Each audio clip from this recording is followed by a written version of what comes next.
හරි අපි ස්ටාර්ට් කරමු එහෙනම් අද දවසේදී තියෙන කොටස. ඒ වගේම ඔයගොල්ලෝගේ නෝට් එකේ පොඩි ප්‍රමාදයක් තියෙනවා. ඒක ගැටලුවක් කරගන්න එපා. මම ඒකයි මේ PDF එකක් දැම්මේ. ඒක මේ අනිවාර්යයෙන්ම මේ සතිය වෙද්දී ඔය ලැබුණේ නැති අයට අනිවාර්යයෙන්ම ලැබෙයි. මට කීප දෙනෙක්ට විතරක් දෙන්න පුළුවන් වුණා. මේ තව කවුද ඇඩ්‍රස් මාරු වෙලා තිබුණා ඒකේ ටික එන්න. මට මේ කවුද මලිදුගේ ඇඩ්‍රස් එක නැහැ. මට පුළුවන් නම් මලිදු මට WhatsApp මැසේජ් එකක් දාලා තියන්න. ඔයා මේ මලිදු කියලා නමින් ජොයින් වෙලා ඉන්න කෙනාගේ ඇඩ්‍රස් එක තිබුණේ නෑ මං ගාව. ඒක පුළුවන් නම් මට මැසේජ් එකක් දාන්න පස්සේදී WhatsApp එකට දාන්න මේ දැම්ම ගැටලුවක් නෑ. මම ළඟ තිබුණේ ඒකයි. හරි අපි එනම් වැඩේ පටන් ගමු. ඒ වගේම අර විශේෂ මතක් කිරීම මොකුත් නැහැ. ඔය ටියුට් කතාව තමයි විශේෂ දෙයකට තිබ්බේ. ඒ අරනම ඔයගොල්ලෝගේ සම්පූර්ණ මේ ක්ලාස් එකේ වැඩ ටික සාමාන්‍ය විදිහටම ගලාගෙන යනවා. අපි එක දවසක්වත් කට් කරන්නේ නැතුව ඉස්සරහට යමු. ඒ වගේම තමයි මම නිවාඩු මාසයේදී අමතර දවසක් දාන්න try එකක් දෙනවා.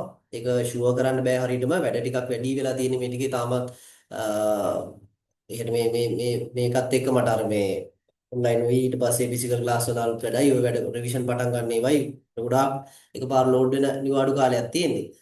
බලමු අපි අන්තිම සති දෙකේ හරි. ඒ කියන්නේ ඔය 26 25න් පස්සේ වගේ හම්බ වෙන සතියේ හරි අපි වැඩේ මොකක් හරි එකක් ගොඩ දාගන්න බලමු. මම try එකක් දෙනවා. බොහෝ විට අපිට කරගන්න පුළුවන් ඒ අමතර ක්ලාස් දෙකක් දාගත්තා නම් අපිට මේ පාඩම මේ මාසෙම එක දෙක පාඩම් දෙක ඉවර කරන්න පුළුවන්. කොහොමත් මේ පාඩම තව දවසක් යන්නේ.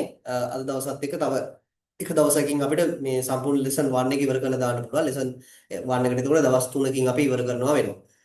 අදත් එක්ක හොඳේ. ඒ වගේම තමයි අපි ඊළඟට කතා කරන්න ඉන්නේ lesson 2 එක. ඒක ඔයාලට ගොඩක් වැදගත්. මේක වැදගත් නෑ කියන එක නෙවෙයි. මේකත් වැදගත්. මේක දවස් 4කට යනවා lesson pack එකත් එක්ක. ඔයාලට තනියම lesson pack එකක් කරන්නත් හම් වෙනවනේ මේකේ. ඒකත් එක්ක ඔයාලට මේක කරන්න පුළුවන්. ඒ වගේම මේකේ අද දවසේ කතා කරන කොටස ගොඩක් වැදගත්. ඒ කියන්නේ ඔයාලට past papers වලින් හම්බ වෙන main ගණන් තියෙන කොටසක් තමයි අද දවසේදී අපි කතා කරන්නේ. ඒ නිසා ඒකත් චුට්ටක් අවධානය තියාගන්න. හරි. අපි එනවා start කරමු. අපි lesson 1 එක තමයි කතා කරේ. අපි සිංහල ඉංග්‍රීසි මීඩියම් දෙකේම කතා කරා. මේකදී ඔයා කතා කරේ පරිගණක තමයි කම්පියුටර් කතාවේ පැත්තකින් තියලා තොරතුරු හා සංවේදන තාක්ෂණය හඳුනා ගැනීම. එහෙම නැත්නම් ICT කියන එකට introduction එකක් තමයි අපි ගත්තේ. introduction to ICT වගේ තමයි මේ lesson එකේ නම නිකන් ගත්තොත් එහෙම ටිකක් දිග නමක් තිබුණේ. මේක නෙමෙයි තිබුණේ නේද?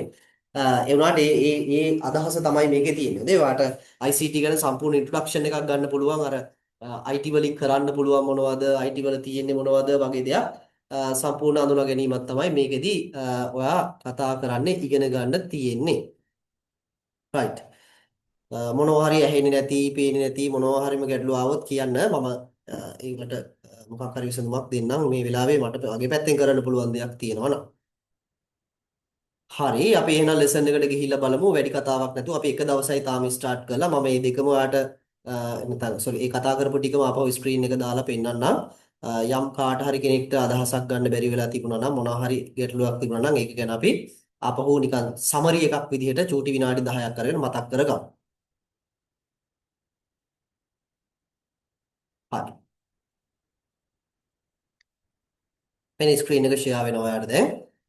අපි මෙන්න මේ ලෙසන් එක තමයි ස්ටාර්ට් කරේ. බලන්න ඒකේ තමයි තියෙන දේවල් වලින් අපි බලමු මේකේ ඔයාලට මේ අඳුර ගන්න තියෙන දේවල්. ඉස්සෙල්ලම තමයි අපි data එකක life cycle එක කතා කරා. මතක ඇති අර ඉස්කෝලේට තෑගි අරන් ගියා ඔයා. ඉස්කෝලේට තෑගි අරන් යන්න ඕනේ ළමයි ගාන ඩිසයිඩ් කරන පිළිවෙල අපි කතා කරා. ඉස්සෙල්ලාම ඔයාලට ඕන වෙනවා කියලා කිව්වා data ටික collect කරගෙන ඒවා manage කරලා ඊට පස්සේ තමයි ඔයාලට අවශ්‍ය ඩිසිෂන් එක ගන්න ඉන්ෆර්මේෂන් එක හදා ගන්න පුළුවන් වෙන්නේ කියලා කිව්වා. මම මේක ස්ටෙප් බයි ස්ටෙප් කතා කරා මතක ඇති data creation management and removal of obsolete data කියන කොටස් තුන. මේක තමයි ඔයාලට කොහෙදී හරි ප්‍රශ්නයක ආවොත් එහෙම data එකක life cycle එක explain කරන්න. එහෙම නැත්නම් දත්තයක ජීවන චක්‍රය පැහැදිලි කරන්න වගේ එකක් තිබුණොත් මෙන්න මේක තමයි දෙන්න ඕනේ ආන්සර්. ඒ වගේම data and information කියන එක අපි කතා කරා. data කියන්නේ මොනවද? information කියන්නේ මොනවද කියලා. ඒ දෙකේදී අපිට හම්බ වුණා data කියලා කියන්නේ අර මොනවා හරි විදිහට characters numbers sounds විදිහට තියෙනවා but ඒ වගේ decision make කරන්න බෑ. ඒ කියන්නේ අපිට තීරණයක් ගන්න බෑ. ප්‍රමාණාත්මකව හෝ ගුණාත්මකව තියෙනවා. ඒ කියන්නේ මේවා නිකන් ඕගනයිස් වෙලා තියෙනවා. හැබැයි ඒවා අපිට අකුරු සංඛ්‍යා ශබ්ද චිත්‍ර වගේ විතරයි දකින්න තියෙන්නේ. මේ වගේ අපිට තීරණ ගන්න බෑ. ඒ වගේම data වර්ග දෙකක් අපි අඳුරගත්තා මේ qualitative and quantitative කියලා. එහෙම නැත්නම් ගුණාත්මක සහ ප්‍රමාණාත්මක කියලා ඉලක්කමකින් කියන්න පුළුවන් ඒවයි කියන්න බැරි ඒවයි. ලොකු ගැටලුවක් උනේ නෑ ඒක. ඉන්ෆර්මේෂන් උත් කතා කරා. අර ඔයාට ඉස්කෝලේ ඉන්න ළමයි ගණන් කරලා පන්තියේ ඉන්න නැත්නම් මේ ICT කරන ළමයිට ඔක්කොටම gift එකක් දෙන්න ඕන නම් ICT කරන ළමයි ඔක්කොටම මේ gift එක දෙන්න ඕන ළමයි ගාන තීරණය කරන්න ඕනේ. ඩිසිෂන් එක ගන්නකොට අපිට වැදගත් වුණා මොකද්ද? තොරතුරු. ළමයි ප්‍රමාණය කීයද කියන එක. අන්නේ ළමයි ප්‍රමාණය කියලා කියන එක අපි ඇවිල්ලා ඉන්ෆර්මේෂන් එකක්. එහෙම නැත්නම් data ටිකක් ඔයා process කරලා තමයි හදාගත්තේ මේක. ඒ වගේම data එකක් information එකක් වෙන පිළිවෙල අපි දත්ත සැකසීම තොරතුරු data process information කියලා අර ඉස්කෝලේ IT lab එකේ ලොකුවට ගහලා තියෙන පින්තූරේ මොකද්ද කියලා අඳුනගත්තා. මෙන්න මේක තමයි තිබුණේ. අර data ටිකක් අරගෙන ඒව collect කරලා process කරලා ඉවරලා information එකක් create කරගන්නවා කියන අදහස. ඒ වගේම හොඳ තොරතුරක වටිනා ගති ලක්ෂණ. එහෙම නැත්නම් characteristics of valuable information කතා කරා. එතනදී මේකෙන් කිව්වේ අපි information use කරන්නේ decision ගන්න නම් තොරතුරු පාවිච්චි කරන්නේ තීරණ ගන්න නම් ඒ තීරණය හරියටම හරියන විදිහ එකක් නම් මෙන්න මේ වගේ ලක්ෂණ ටිකක් තියෙනවා කියලා කිව්වා මොනවද? තොරතුරු වල. එකක් තමයි කාලානුරූපී වීම timeliness නිර්වද්‍යතාවය. ඒ කියන්නේ වැරදි නෑ කියන එක අපි accuracy කියලා කිව්වා. ඒ වගේම අන්තර්ගතය තුළ ඉදිරිපත් කිරීම relevance කියලා කිව්වා. ඒ වගේම වැඩි දියුණු කරපු අවබෝධය understandability අර මම නිකන් නෝට් එක දෙමළෙන් කියන්නේ නැතුව සිංහලෙන් එම කියන්නේ ඔයාට තේරුම් ගන්න පුළුවන් වෙන්න කියලා කිව්වා. ඒ වගේම අඩු අවිනිශ්චිත බව. ඔයා මොනවා හරි වැඩක් කරන්න යනකොට කවුරු හරි කෙනෙක් තහවුරු කරලා තියෙනවා නම් තමයි ඒක විශ්වාස කරන්නේ. ඒ නිසා reliability එක අඩුයි කියලා කිව්වා. එහෙම තහවුරු කරපු නැති තොරතුරු වල. ඒ වගේම ඔන්න ඔය ටික අපි කතා කළා. ඊළඟට ආවා තවත් වැදගත්ම මාතෘකාවකට the value of information over the time කාලයත් එක්ක තොරතුරු වල වටිනාකම. ඒක මෙන්න මෙහෙම පොඩි graph එකකුත් අපි අඳින්න පුරුදු වුණා. information එක value එක වැඩිම වෙන්නේ එයාගේ time එක 0 වලට ආසන්න වෙද්දී. හැබැයි 0 වෙන්නේ නැහැ. time එක 0යි කියලා එකක් නැහැ ළමයි කොහෙවත් ලෝකේ. time එක එක මොහොතක් හරි ගත වෙලා තියෙන්නේ. මෙන්න මෙතන ඉඳලා time එක හිමීම මෙහෙම ගත වෙවි ගිහිල්ලා මොකද වෙන්නේ? කාලේ ගත වෙවි යද්දි මේ වටිනාකම අඩු වෙලා ගිහිල්ලා එක තැනකදී මොකද වෙන්නේ? එයා අවසානයේ data එකක් බවට convert වෙනවා. අන්න ඒක අපි කතා කරා information එක value එක අඩු වෙවි ගිහිල්ලා ක්‍රමක්‍රමයෙන් මෙහෙම ගිහිල්ලා data එකක් වෙනවා කියලා. දත්තයක් වෙනවා කියලා. ඒ වගේම තව වැදගත් ටොපික් එකක් කතා කරා big data. big data කියලා කිව්වේ ලොකු data ප්‍රමාණයක් තියෙනවා නම් ළමයි අපිට handle කරන්න. අන්න ඒකට අපිට ඕන වෙන විශේෂ ටෙක්නොලොජි එකක් ඕනි වෙනවා. ඒ ටෙක්නොලොජි එක තමයි අපි කතා කරේ මේ big data කියලා. ඒකේ main ලක්ෂණ තුනක් කතා කරා 3V's. ඒ වගේම තමයි big data වල examples කතා කරා. විශේෂයෙන්ම social media වගේ දේවල් වල ලෝකයේම තියෙන data එක තැනකට එකතු වෙලා ඒවා handle කරන්න අපිට special technology එකක් ඕන වෙනවා කියලා කිව්වා. ඊළඟට අපි කතා කරන්න ගියා මෙන්න මෙතනදී එදිනදා ජීවිතයේදී තොරතුරු මොනවටද මිනිසුන්ට ඕන වෙන්නේ කියලා. ඒක ඕන වෙන්නේ ප්‍රධානම වැඩේ තීරණ ගන්න decision making වලට. ඊට පස්සේ policy formulation ප්‍රතිපත්ති හදන්න ඕන වෙනවා කියලා කිව්වා. ඊට පස්සේ තව අනාගත පුරෝගතන කියන්න. මොනවද මේ අනාගත පුරෝගතන කියන්නේ? මොනවාද මේවල සාත්‍ර කියන එකද? ඒක නෙවෙයි මේ කියන්නේ මොකද්ද? මේ කියන්නේ මොනවා හරි අපිට predict කරන්න පුළුවන්. මෙහෙම ගියොත් මෙහෙම වෙනවා. ඒ ළමයා මෙහෙම ගියොත් නම් විභාගේ fail වෙනවා. මෙහෙම ගියොත් නම් විභාගේ pass වෙනවා. එහෙම අපිට කියන්න පුළුවන්. වැඩ කරන විදිහේ ইনফර්මේෂන් අනුව. ඒ වගේම සැලසුම් කරන්න, උපලේඛනය කරන්න, අධීක්ෂණය කරන්න වගේ දේවල් වලට අපිට ইনফර්මේෂන් ඕන වෙනවා කියලා කිව්වා. ඊළඟට කතා කරා මෙන්න මෙතන. අත්තුරු ක්‍රම වලින් දත්ත තොරතුරු හසුරුවද්දී ඇති වෙන බලපෑම. එහෙම නැත්නම් limitation of handling data and information using manual methods. ඒ කියන්නේ දැන් ඔයා ඔය මොනවා හරි ડોකියුමන්ට් අතින් ලියලා ඒ වගේම තමයි දැන් තනකො ෆෝන් නම්බර්ස් කියලා ෆෝන් නම්බර්ස් ටික ඔයාගේ ෆෝන් බුක් එකේ සේව් කරගන්න නැතුව අතින් ලිව්වොත් එහෙම වෙන්න පුළුවන් අවුල් මොනවද කියලා මේ කියන්නේ. එකක් තමයි අසංගත බව. පිළිවෙලක් නැහැ. ඔයාට data තියෙන විදිහ අඳුර ගන්න බෑ. data පිළිවෙලක් නැතිවීම අපි කියනවා අසංගතයි කියලා නේද? ඒකට අපි කියනවා data inconsistency. ඒ වගේම තව එකක් කිව්වා data අනුපිටපත් ඇතිවීම. data duplication. duplication කියලා කියන්නේ මේ data වල සමහර වෙලාවට අපිට ඕනිම data එකක් එක තැනකයි තවත් තැනකයි තැන් දෙකක තියෙනවා. දැන් ඒකට හොයාගන්න ගියාම අපහසු වෙනවා අපට. ඒ වගේම තොරතුරු වැරදි සහගත වෙන්න පුළුවන්. errors තියෙන්න පුළුවන් information වල. ඇයි මේවා හදද්දි සමහරලාට හිතාමතා වුණත් කාට හරි වරද්දන්න පුළුවන් නේද? inaccuracy කියලා කියන්නේ අපි ඒක. ඒ වගේම තමයි ප්‍රමාද වෙන්න පුළුවන් අපිට. delay ඇති වෙන්න පුළුවන්. delay දෝෂ තියෙන්න පුළුවන්. ඒ කියන්නේ අපිට information එකක් හදන්න computer එකක් use කරන්නේ නැතුව අතින් data information කරන්න ගියන් පස්සේ පරක්කු වෙන්න පුළුවන්. ඕකට මම උදාහරණයක් කිව්වේ. අර food city එකක බිල් දාන අර ළමයි ටික අතින් ලියලා දෙනවා නම් ඔයගොල්ලෝ ගිහිල්ලා මොනවා හරි බඩු ගන්නකොට හිතලා බලන්න ලොකු පොලිමක් හදනවා. එන අන්න ඔය වගේ අපිට දෝෂ ඇති වෙන්න පුළුවන් කියලා කිව්වා ඉන්ෆර්මේෂන් ක්‍රියේට් කරද්දී මැනුවල් මෙතඩ්ස් වලදී. තව එකක් කතා කරා මේ infeasibility of applying manual methods. එහෙම නැත්නම් අපිට මිනිස්සුන්ට මේ ඉන්ෆර්මේෂන් data information බවට පරිවර්තනය කරගන්න ඉන්ෆර්මේෂන් වලට කන්වර්ට් කරගන්න සමහර තැන් වලට මිනිස්සුන්ට මৌলিකව මැදිහත් වෙන්න බැරි අවස්ථා තිබුණා. ඒ කියන්නේ නිකන් හිතන්න ඔය ලොකු මොනවා හරි මේ ප්‍රාප්තිවිකාශ පර්යේෂණ කරන ඒ වගේ ඒ එක මොකක් හරි ග්‍රහලෝකයකට ගිහිල්ලා අපිට එතන ගිහිල්ලා පර්යේෂණ කරන්න බෑනේ ඩේටා කලෙක්ට් කරන්න බෑනේ. එන්නේ වගේ තැන් වලට අපිට මිනිස්සුන්ට මැදිහත් වෙන්න බැරි අවස්ථා තියෙනවා කියලා කිව්වා. ග්‍රහලෝක වල යන්න ඕනේ මේ පෘථිවිය ඇතුලේ වැඩවලදී සමහර තැන් වල මිනිස්සුන්ට අනතුරක් වෙන තැන් වලදී ඩේටා ඉන්ෆර්මේෂන් කරන්න මිනිස්සුන්ට මැදිහත් වෙන්න බැරි අවස්ථා තියෙනවා. අන්න ඒ වගේ ඒවත් තියෙනවා. මේ දෙකට විසඳුම විදියට මිනිස්සු යෝජනා කරා මොකද්ද? ඉන්ෆර්මේෂන් ටෙක්නොලොජි එක. එහෙනම් දැන් ඔයාලට තේරෙනවා IT ඇති වෙන්න හේතුව ඉන්ෆර්මේෂන් ටෙක්නොලොජි කියන එක ඇති වෙන්න හේතු දෙකයි. එකක් තමයි අර මැනුවල් මෙතඩ්ස් වල තිබුණු අඩුපාඩු ටික. අඩුපාඩු ටික. කියන්නේ මැනුවල් මෙතඩ් වලට ඉන්ෆර්මේෂන් කරනකොට අපිට data ඉන්ෆර්මේෂන් කරනකොට අවුල් ටිකක් තිබ්බා. ඒවයි අනිත් එක තමයි අර infeasibility of manual method. එහෙම නැත්නම් මිනිස්සුන්ට මැදිහත් වීමට නොහැකි ඒවට. නොහැකි ඒවට. මෙන්න මේවට විසඳුම තමයි කවුද? ICT උන්. එහෙම නැත්නම් තොරතුරු තාක්ෂණය උන්. මෙන්න මේක තමයි අපි ඉගෙන ගත්තේ ඉන්ෆර්මේෂන් එක data එකක් ඉන්ෆර්මේෂන් එකක් බවට පරිවර්තනය කරද්දී IT ඕන වෙන තැන් දෙක තමයි මෙන්න මේක. එකක් තමයි manual method use කරන්න බැරි අඩුපාඩු තිබුණා. අනිත් එක තමයි වගේ භාවිතා කරන්න බැරිම අවස්ථා තිබ්බා.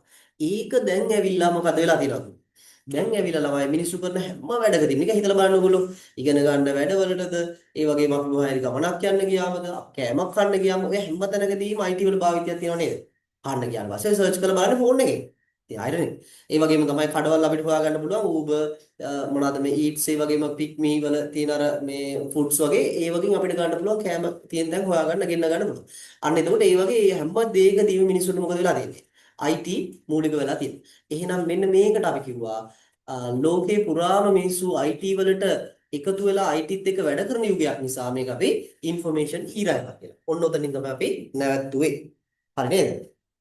right. අපි එතනින් එහාට යනවා ළමයි ඉස්සරහට යනවා එන මෙන්න මේ කොටසින් එහාට. right. බලන්න ඊට පස්සේ අපිට 1.2.5 තියෙන්නේ විවිධ වසම් වල ඇති තොරතුරු භාවිතය කියලා එකක්.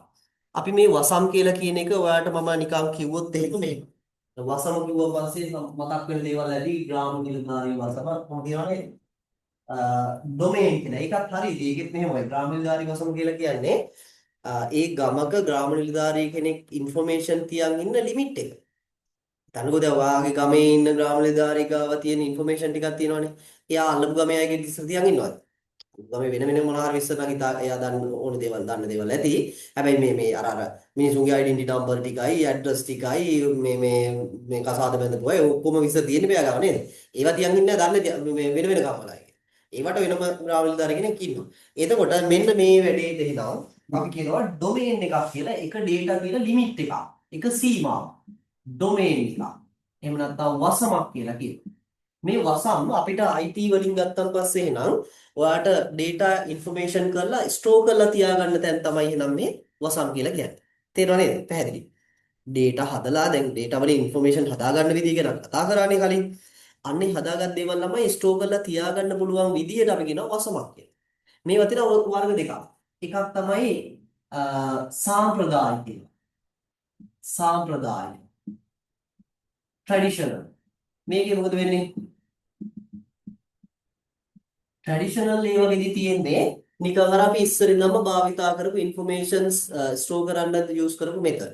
ඒ කියන්නේ පත්තර, ඒ කියන්නේ documents විදිහට එහෙම නැත්නම් මොනවා හරි ලේඛනයක් විදිහට එහෙම නැත්නම් අපිට ගන්න පුළුවන් මොනවාද? පොතක් විදිහට, සංග්‍රහාවක් විදිහට අන්න ඒ වගේ information අපි ළඟ තියන් ඉන්නවා නම්, අපි store කරන් ඉන්නවා නම්, අපි ගාව ගබඩා කරන් ඉන්නවා නම් අපි ඒකට කියනවා traditional method කියලා. තේරෙනව නේද? ඒ වගේම තමයි අනිත් එක තමයි ටෙක්නිකල් දේවල්. එහෙම නැත්නම් තාක්ෂණික වසම්. තාක්ෂණික ටෙක්නිකල්. ඒකත් තේරෙනවනේ ටෙක්නිකල් වසම් මොනවද? ඒ ඉතින් අපිට පුළුවන් එක්ක hard disk එකක නේද? අපේ කම්පියුටර් එකේ hard disk එක තියෙන්න පුළුවන්. එහෙම නැත්නම් ඊමේල් එකක් විදිහට අපිට ඩොමේන් එකක් තියන් ඉන්න පුළුවන්. එහෙම නැත්නම් අපිට වෙබ්සයිට් එකක් විදිහට අපිට තියන් ඉන්න පුළුවන්. එහෙම නැත්නම් අපිට drive එක අර Google වගේ drive එක store කරන් ඉන්න පුළුවන්.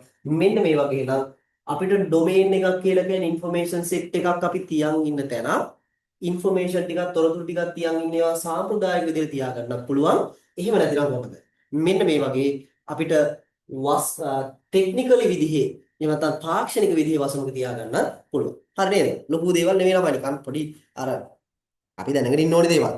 බලන්න ගිහිල්ලා නෝට් එකේ තියෙනවා එක. බලන්න ගියදී ඔයගොල්ලෝ අතේ නෑ නෝට් එක. මම දන්නවා මේ ඒක ගැටලුවක් කරගන්න එපා කියලා කිව්වේ ඒකයි මුලින්ම.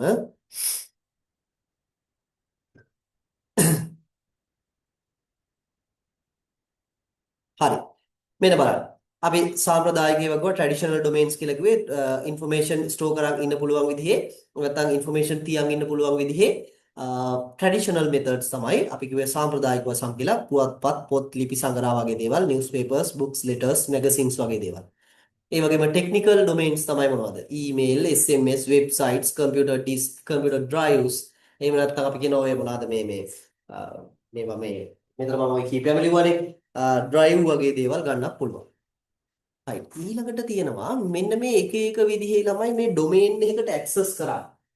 දැන් මෙන්න මේ අපි කිව්ව එක එක විදිහේ ඩොමේන් එකකට ඇක්සස් කරන්න අවශ්‍ය වන නොලෙජ් එකක් තියෙනවා. දැන් උදාහරණයක් විදිහට මෙතන තියෙනවා කියලා හිතන්නකෝ නිවුස් පේපර් එකක්.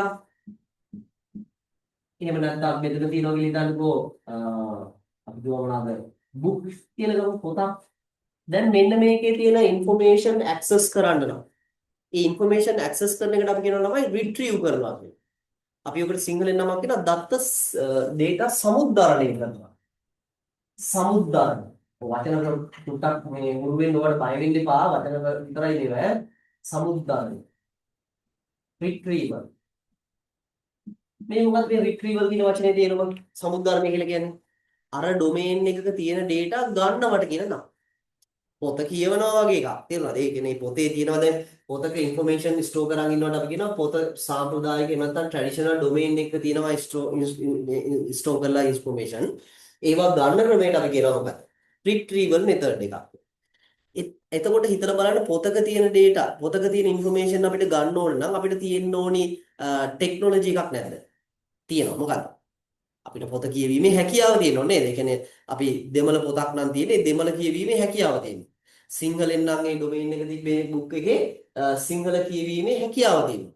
ඉංග්‍රීසි පොතක් නම් ඉංග්‍රීසි කියවීමේ හැකියාව තියෙනවා. අන්න ඒකට අපි කියනවා මේ data retrieval කරන්න ටෙක්නොලොජි එකක් තියෙනවා. එහෙම නැත්නම් දත්ත මේවා අපි මොනවද මේ දත්ත සමුද්දරණය කරන්න තාක්ෂණයක් තියෙනවා. ඒ වගේම මේ වගේ මේකේ තියෙන ඒවා රීඩ් කරන්න අපිට HDD hard disk එක තියෙන දේවල් දැන් සමහර ළමයි මේ hard disk කියන්නේ මොකද්ද කියලා අපි දෙවෙනි පාඩමේදී කතා කරනවා hard disk එකක තියෙන දේවල් ගන්න අපිට knowledge එකක් ඕනේ නැද්ද? තියෙනවා. මොකද්ද? knowledge කියන්නේ ටෙක්නොලොජි එකක්. මොකද්ද තියෙන්න ඕනේ? කම්පියුටර් එකක් තියෙන්න ඕනේ. ඊමේල් එකක් බලන්න තියෙන්න ඕනේ. ඊමේල් එකක් අපිට තියෙන්න ඕනේ. ඒ වගේම තමයි අපිට ඊමේල් එකට ඇක්සස් කරන්න ඉන්ටර්නෙට් තියෙනවා වගේ ටෙක්නිකල් තියෙනවා. ටෙක්නිකල් දේවල්. ඒ වගේම තමයි වෙබ්සයිට් එක තියෙන දේවල් අපිට ඉන්ටර්නෙට් තියෙන්න ඕනේ, වෙබ් බ්‍රවුසර් එකක් තියෙන්න ඕනේ, ඒ වගේම තමයි කම්පියුටර් එකක් තියෙන්න ඕනේ. ඔන්න ඔය වගේ දේවල් තියෙනවා තමයි මේ තියෙන data අපිට රිට්‍රීව් කරන්න පුළුවන්. ඒ වගේම මෙයාගේ drive එකක් online තියෙන Google Drive එකක් වගේ එක ඒත් එහෙම. එයාගේ data retrieval කරන්න අපිට තියෙන්න ඕනේ ටෙක්නොලොජි එකක් තියෙනවා. අන්න ඒව තමයි අපි කියන්නේ මෙතන domain එකක තියෙන data access කරන්න තියෙන ටෙක්නොලොජි කියලා. ටෙක්නොලොජි නෙමෙයි ටෙක්නොලොජි. හරි. බලන්නකෝ මොනවද ටෙක්නොලොජි එක කියලා මෙතන තියෙනවා. තොරතුරු සමුද්දරණය හා බැඳුණු තාක්ෂණයන්. එහෙම නැත්නම් availability of technologies to related to the information retrieval and sharing.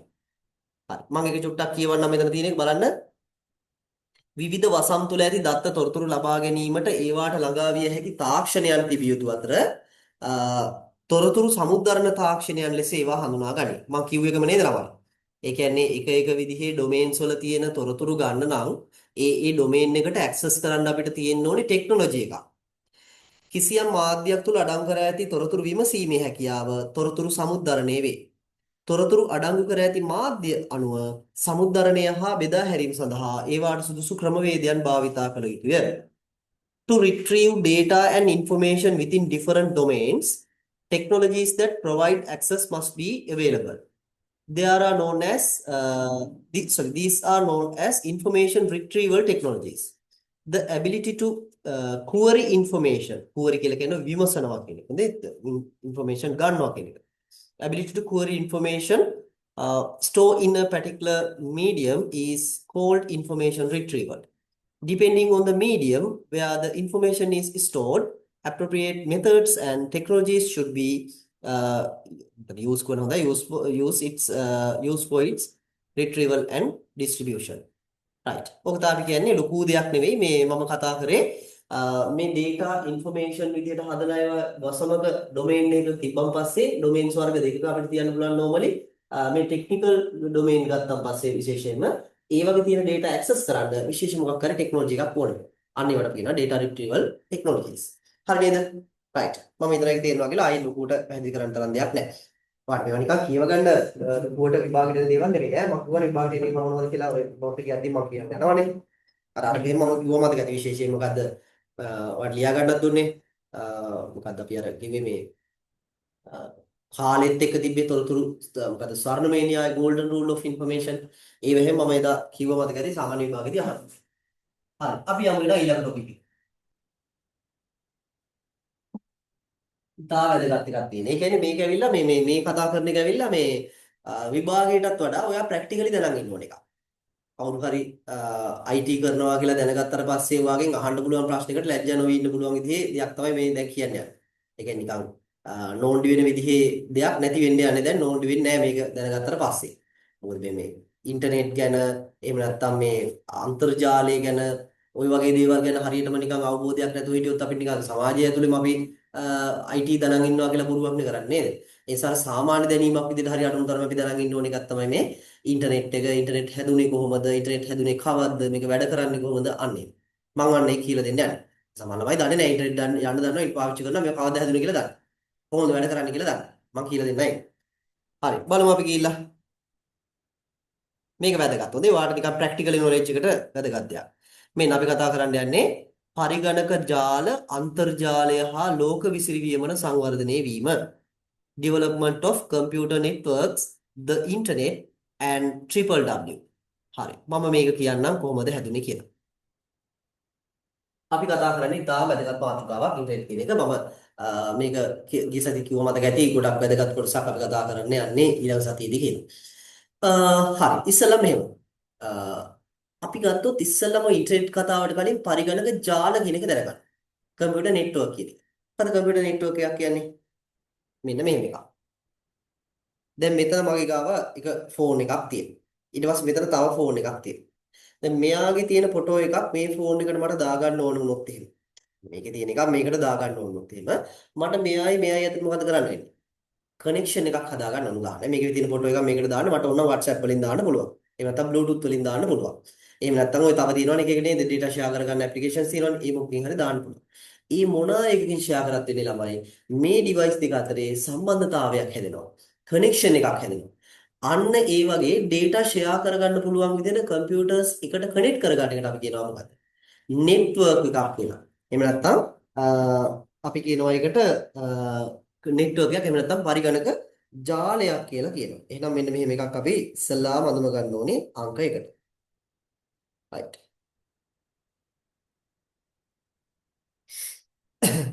right විනාඩියක් ඉන්න.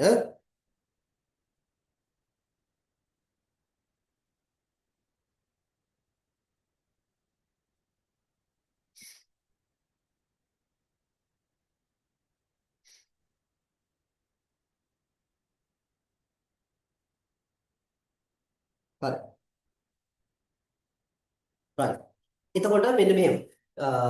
පරිගණක ජාලයක් කියලා කියන්නේ එහෙනම් ඔයාලට මෙන්න මේ වගේ A කියලා කම්පියුටර් එකක ඉඳලා B කියලා කම්පියුටර් එකකට data එකක් send කරන්න පුළුවන් විදිහට මේ දෙන්න අතරේ හදාගන්න කනෙක්ෂන් එක සම්බන්ධතාවයට කියන නම.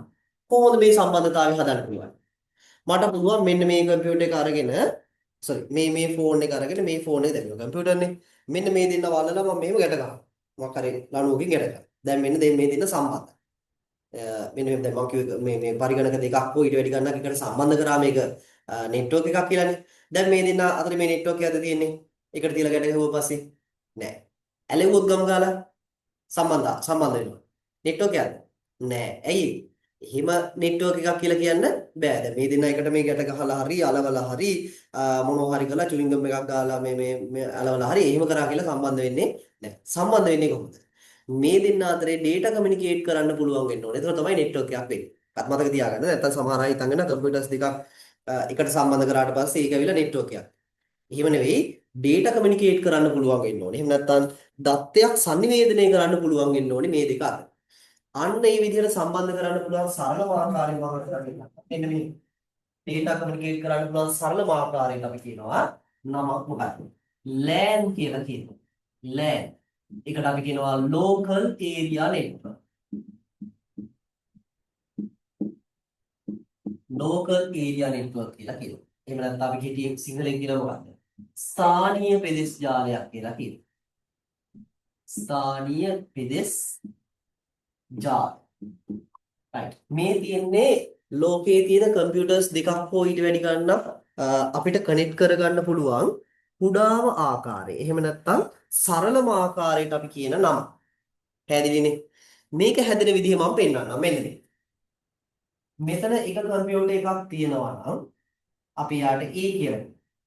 මෙතන තව කම්පියුටර් එකක් තියෙනවා නම් ළමයි එයාට අපි B කියලා.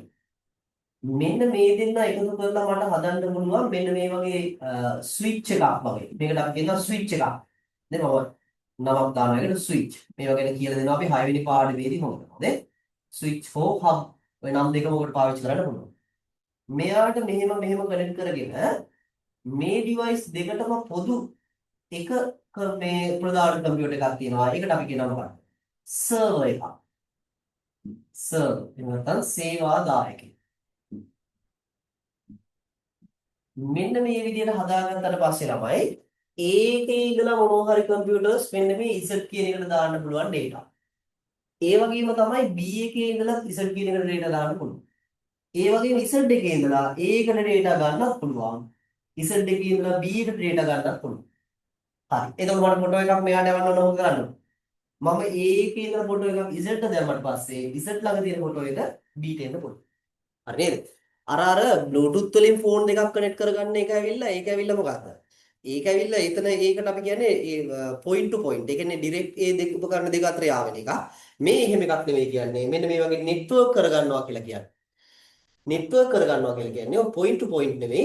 මේ වගේ එක පොදු කම්පියුටර් එකකට data දාලා ඒක ගන්න එක. මෙන්න මේක තමයි ලෝකේ කම්පියුටර්ස් network කරන්න පුළුවන්. ජාල කරන්න පුළුවන් simple ආකාරය. ඒ කියන්නේ ප්‍රධාන එක. මේ වගේ එකක් දකින්න තියෙන තැනක් තියෙනවා කොහෙද? ඉස්කෝලේ. ඉස්කෝලේ යනවා. ඉස්කෝලේ සර්වර් එකක් නැහැනේ.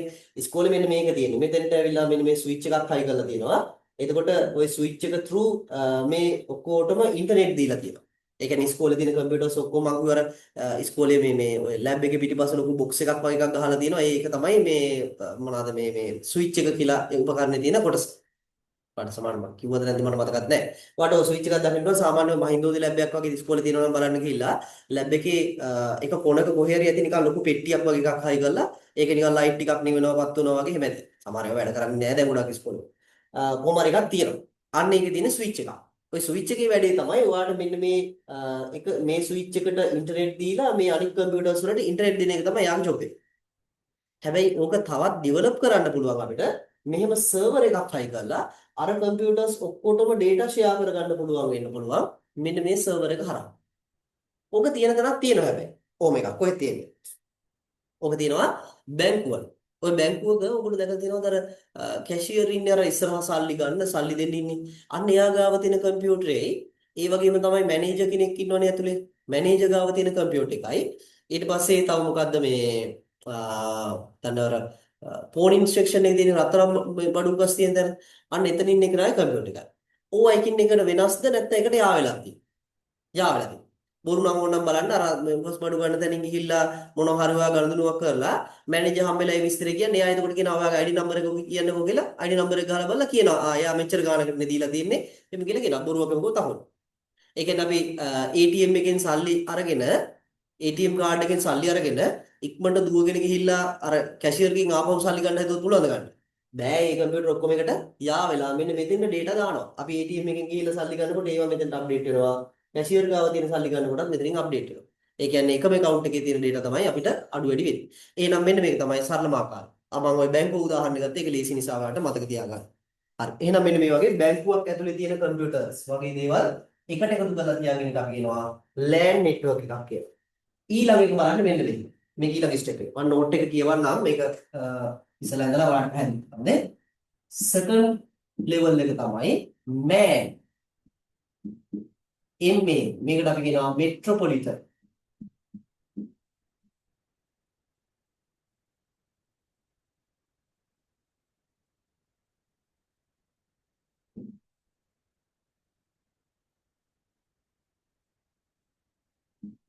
Metropolitan area network. මම ආරට යටින් අදින්නකෝ මෙහෙම කියනවා. Area network. නැත්නම් මෙයාට කියනවා අපි පුරවර පෙදෙස් ජාල.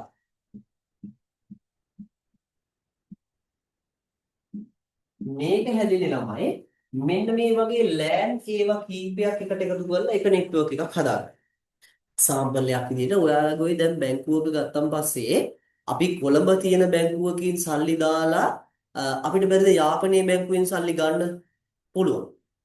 යාපනයේ බැංකුවෙන් සල්ලි අරගෙන සල්ලි දාලා ගිහලා අපිට මේ නුවර බැංකුවකින් සල්ලි ගන්න බැරිද? පුළුවන්. කොහොමද ගන්න පුළුවන්? අර බැංකුවේ තනි ඒ අදාළ බැංකුවේ LAN network එක හදලා තිබුණ එක එකට එකතු කරලා ළමයි ලොකු සර්වර් එකකට ආපහු කනෙක්ට් කරනවා. අන්න එතකොට අපි එකපාරම අර යාපනයේ බැංකුවෙන් සල්ලි ගන්නකොට මුළු ලංකාවේම තියෙන බැංකු වලට එකම data එක තමයි පෙන්වන්නේ. අපේ බැංකු account එකෙන් සල්ලි අඩු වෙනවා. හරි නේද? ඒ වෙනතෝ යාපනයෙන් සල්ලි අරගෙන ඉක්මනට දුවගෙන ඇවිල්ලා මේ කුරුණෑගල හරින් වගේ සල්ලි ගන්න ගියොත් එහෙම පුළුවන් වෙනවා. එහෙම බෑ. ඒකේ තියෙන සල්ලි එතකොට අතනින් අඩු වෙලා තියෙනවා. ඒ මෙන්න මෙහෙම වෙනම් මෑන් එකක් හදන්නේ අපි ගත්තන් පස්සේ මෙතන තියෙනවා එක ප්‍රධාන කම්පියුටර් එකක්.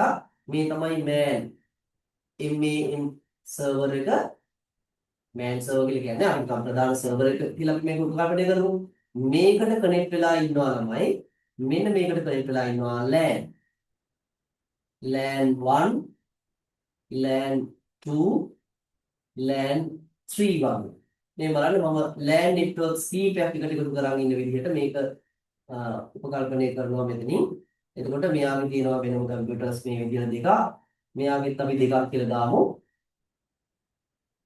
මෙයාගෙත් අපි දෙකක් කියලා දාමු. හරි. මෙන්න මේ විදිහට තියෙනකොට තමයි ළමයි එකම network එක ඇතුලේ බලන්න මෙන්න මේ වගේ කුඩා LAN network කීපයක් එකතු කරලා කවුද හදලා තියෙන්නේ. එක MAN network. දැන් ඔයා මෙතනින් තමයි කොළඹ බ්‍රාන්ච් එකේ මේ සල්ලි ATM එකෙන් ගන්නෙ. බදුල්ල බ්‍රාන්ච් එකේ ඉන්න කෙනෙක් ඒ වෙලාවෙම ගිහිල්ලා ඔයාගේ account එක check කරොත් එහෙනම් මොකද වෙන්නේ? ඒ සල්ලි අඩු වෙලා. ඇයි ඒ? මෙතන මේ LAN එකට මෙතනට අප්ඩේට් වෙනවා. ඒ වගේම මෙතනට මෙයාව අප්ඩේට් වෙනවා. හරිද? එහෙනම් මෙන්න මේ විදිහට අපිට අර වෙන වෙනම තිබුණු LAN networks ඒ කියන්නේ එකම ගොඩනැගිල්ලක් ඇතුලේ තිබුණ කම්පියුටර්ස් යා කරලා හදාගත්ත ඒවා කීපයක් ආයෙත් එකතු කරලා හදාගෙන ඉන්නවා අපි කියන එකට මොකක්ද? MAN network එකක් කියනවා. ඕකේ ඊළඟ ලෙවල් එක. මෙන්න බලන්න ඊළඟ ලෙවල් එක මොකක්ද කියලා. WAN. අද WAN කියන්නේ. පදින එකද අපි ඉස්කෝලේ ගියේ මේ ස්කූල් WAN එක. Wide area network. Wide area network. ගෙදරදීම WAN එකක් හදාගන්න විදිහ කියලා දුන්නා නේ. හරි. කොහොමද අපි WAN එකක් හදාගන්නේ? WAN එක හදන්නේ මෙන්න මේවා එකතු කරලා. MAN network එකතු කරලා. අර පදින WAN හදන්න බෑ මේ මොනවද මේකට කියන්නේ. මේකට කියන්නේ පුළුල් පෙදෙස් ජාල. පුළුල් පෙදෙස් ජාල. පුළුල් පෙදෙස් ජාල කියලා කියනවා. මේ බලන්න ඒගොල්ලෝ හැදෙන විදිහ. අපි WAN network එකක් ගත්තාන් පස්සේ WAN එකේ ප්‍රධාන සර්වර් එකක් විදිහට අපි ගමු මෙන්න මෙහෙම. WAN එක ප්‍රධාන සර්වර් එකක්. මේක කනෙක්ට් වෙලා තියෙන්නේ හොඳට මතක තියාගන්න මොනවද? මෙන්න මේ වගේ MAN ඒවා කීපයකට මම මේවා නම් කරනවා MAN1 මෙතන MAN2 මෙතන දානවා MAN3 අන්න MAN network තුන. MAN network හැදෙන්නේ කොහමද? ඒවා අපිට මතකයි LAN වලින් නේද? මේ තියෙන්නේ LAN 1 මෙතන ඕන LAN 2 LAN networks වල එකතුවෙන් තමයි MAN network හැදුනේ. මෙතනත් මම ඕන දෙකක් විතර දාලා තියන්නම්. LAN 1 LAN 2. මෙයාගෙත් ඕන අපිට කොහොමද එකක් විතර දාලා තියන්න පුළුවන්. මම ඊට මදි නිසා මේ පැත්තට දාන්නේ LAN 1 LAN 2. හරි නේද? මෙන්න මෙහෙම අපිට එනවා සම්පූර්ණ නෙට්වර්ක් එකක් හැදෙන විදිහ දැන් ඔයාලට තේරෙනවා. අර ගොඩනැගිලි වල ඇතුලේ තිබුණු කම්පියුටර්ස් වල සර්වර් එකතු කරලා හදාගත්තා MAN නෙට්වර්ක්. ඒවා එකතු කරලා හදාගත්තා WAN. මෙන්න මේ විදිහට හදාගත්ත ලෝකයේ එක ප්‍රධාන WAN නෙට්වර්ක් එකක් තියෙනවා. ඒකට අපි කියන ලස්සන නමක් තියෙනවා මොකද්ද? ඉන්ටර්නෙට්. එහෙම නැත්නම් අන්තර්ජාලය කියලා කියනවා. ඒ කියන්නේ ලෝකේ පුරාම තියෙන අර කම්පියුටර් සර්වර්ස් එකතු කරලා ඒ සර්වර් අතරේ සම්බන්ධතාවයක් හදලා තමයි අපි හදලා තියෙන්නේ මොකද්ද? ඉන්ටර්නෙට් කියන එක.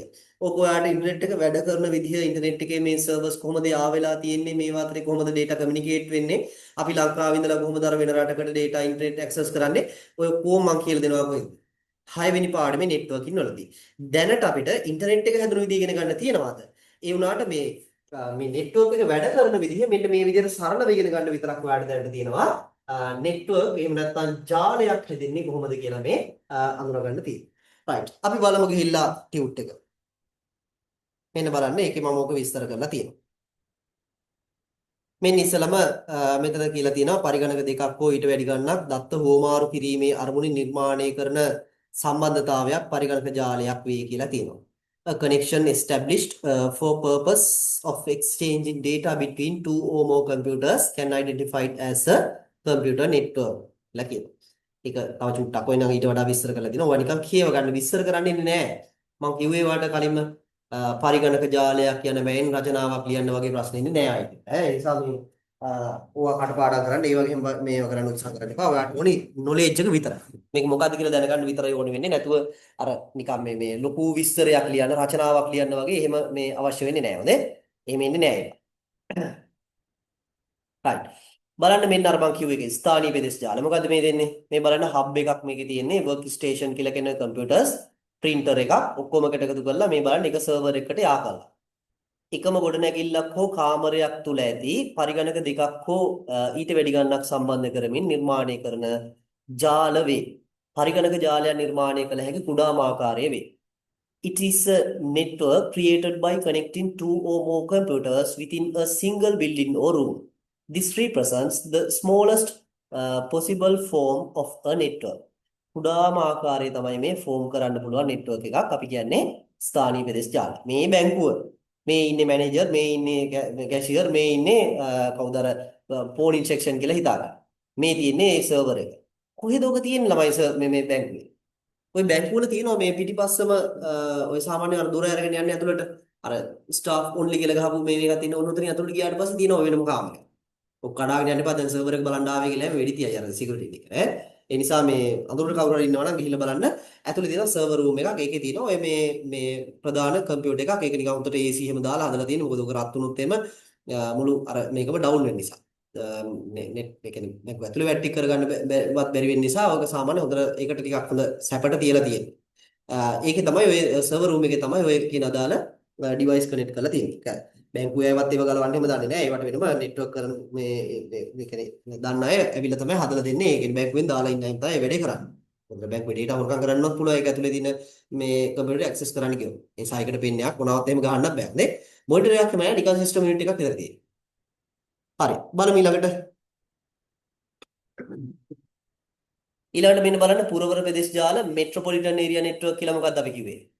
ලෑන් ජාල කීපයක එකතුවක් එනම් නගර කිහිපයක් එකතුව නිර්මාණය කරන ජාලයකි උදාහරණ බැංකු ශාඛා ආයතන ශාඛා වැනි දෑ මේ සඳහා උදාහරණ වේ. It is a network formed by connecting multiple lands together, typically across different cities. Examples including bank branches or organizational offices that are interconnected. එකට සම්බන්ධ කරපුවා. මේ බලන්න පින්තූරේ තියෙනවා නේද? LAN networks 1 2 3 4 5ක් තියෙනවා. ඒ පහ එකට කනෙක්ට් කරලා MAN අර මේන් සර්වර් එකක් මෙතන හදලා තියෙනවා. අන්තිමට මම කිව්වේ කෙනා කවුද? පුරවර ප්‍රදේශ ජාල. පුළුල් ප්‍රදේශ ජාල. නැත්නම් wide area network. ඉතා පුළුල්ව නිර්මාණය කරන බොහෝ විට සම්පූර්ණ රටක් හෝ රටවල් කිහිපයක ජාලයකට නිර්මාණය කරන ජාල සම්බන්ධතාවයකි. ඒ කියන්නේ අර වගේ අර MAN ජාල දැන් තිබුණේ ඒවා කීපයක් එකට කනෙක්ට් වෙනවා නම්. මෑන් ජාලයකින් අපි ඔක්කොම එකට කනෙක්ට් වෙනවා වගේම ඒ වගේ ඒවා කීපයක් වෙන වෙනම ආවන. ඒතකොට මෑන් ජාල අතරේ data communicate වෙනවා. අනික තමයි මේකේ විශේෂත්වය. ලොව ඇති විශාලම මෑන් ජාලය අන්තර්ජාලයයි. It is a network connection designed on a very large scale, often encompassing an entire country or multiple countries. The largest WAN network in the world is the internet. මේ බලන්න අපිට පේනව නේද? basic network, LAN, MAN, WAN කියලා ඔක්කොම එකට එකතු කරපු network එකක් තියෙනවා. මේ WAN එකට connect වෙලා තියෙන්නේ LAN කිහිපයකින් හැදුණු MAN ජාල එකතුවක්. ඔයාලට මේ පින්තූරේ තේරුම් ගන්න පුළුවන් ඇති. හරි. වැඩි තේරෙනව නේද එහෙනම්? මේක තේරෙනව නේද? මේ තියෙන්නේ අපිට ලෝකයේ තියෙන කම්පියුටර් නෙට්වර්ක්ස් රිප්‍රසන්ට් කරන්න පුළුවන් ටයිප්ස් කීපය. හරි. මේක අපි ඇඳගමු නිකන් සිම්ප්ලි ඇඳගමු මේ විදිහේ රූපයක්. පොතේ ඇඳගන්න පරිගණක ජාල. කොහොම ලියන්නේ නැහැ අපි මේ ටියුට් එකේ තියෙනවානේ. අපිට දැනගෙන ඉන්න ඕනේ ඒවා තමයි මේ ලියන්නේ. පරිගණක ජාල වර්ග. computer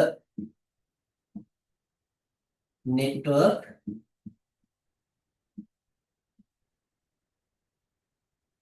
types. right.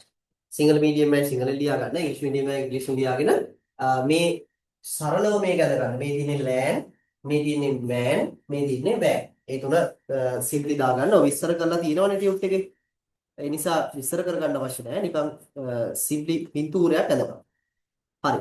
රෙකෝඩින් එක බලන අය මේ ඔයා මේක ඇඳගෙන ඉවර වෙලා ප්ලේ කරන්න. මොකද මම රෙකෝඩින් එක පෝස් කරනවා මේක උඩ ඇඳ ගන්න. හරි.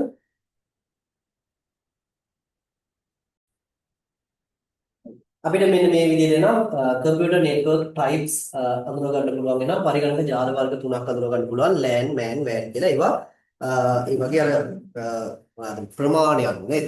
අපි කුඩා මේවා අපි මේ විදිහට ඊට වඩා චුට්ටක් ලොකු මේක මේ තියෙන ලෝකේ පුරාම විදුණු නෙට්වර්ක් එක. හරි. දැන් ඊළඟට යන්නේ ඉන්ටර්නෙට් ගැන ඉගෙන ගන්න. රයිට්. මම මුලින්ම කියන්නම් මෙහෙම. ඉන්ටර්නෙට් කියලා කියනවාමයි අන්තර්ජාලය කියලා කියන්නේ. එහෙනම් අපිට දැන් නිකන් සිම්ප්ලි අදහසක් තියෙනවා මොකද්ද? ලෝකේ පුරාම විහිදුණු එහෙම නැත්නම් ලෝකේටම පොදු WAN ජාලය තමයි අපි ඉන්ටර්නෙට් කියන්නේ කියලා අපිට දැන් යම් අදහසක් තියෙනවා. හැබැයි මේක හැදුන විදිය ගැන අපිට අදහසක් නැහැ නේද? ඒ කියන්නේ ඉන්ටර්නෙට් හැදුනේ කවද්ද හැදුනේ කොහොමද කියලා අදහසක් නැහැ නේද? රයිට්. මම ඒක තමයි කියලා දෙන්න හදන්නේ. මෙන්න මේ.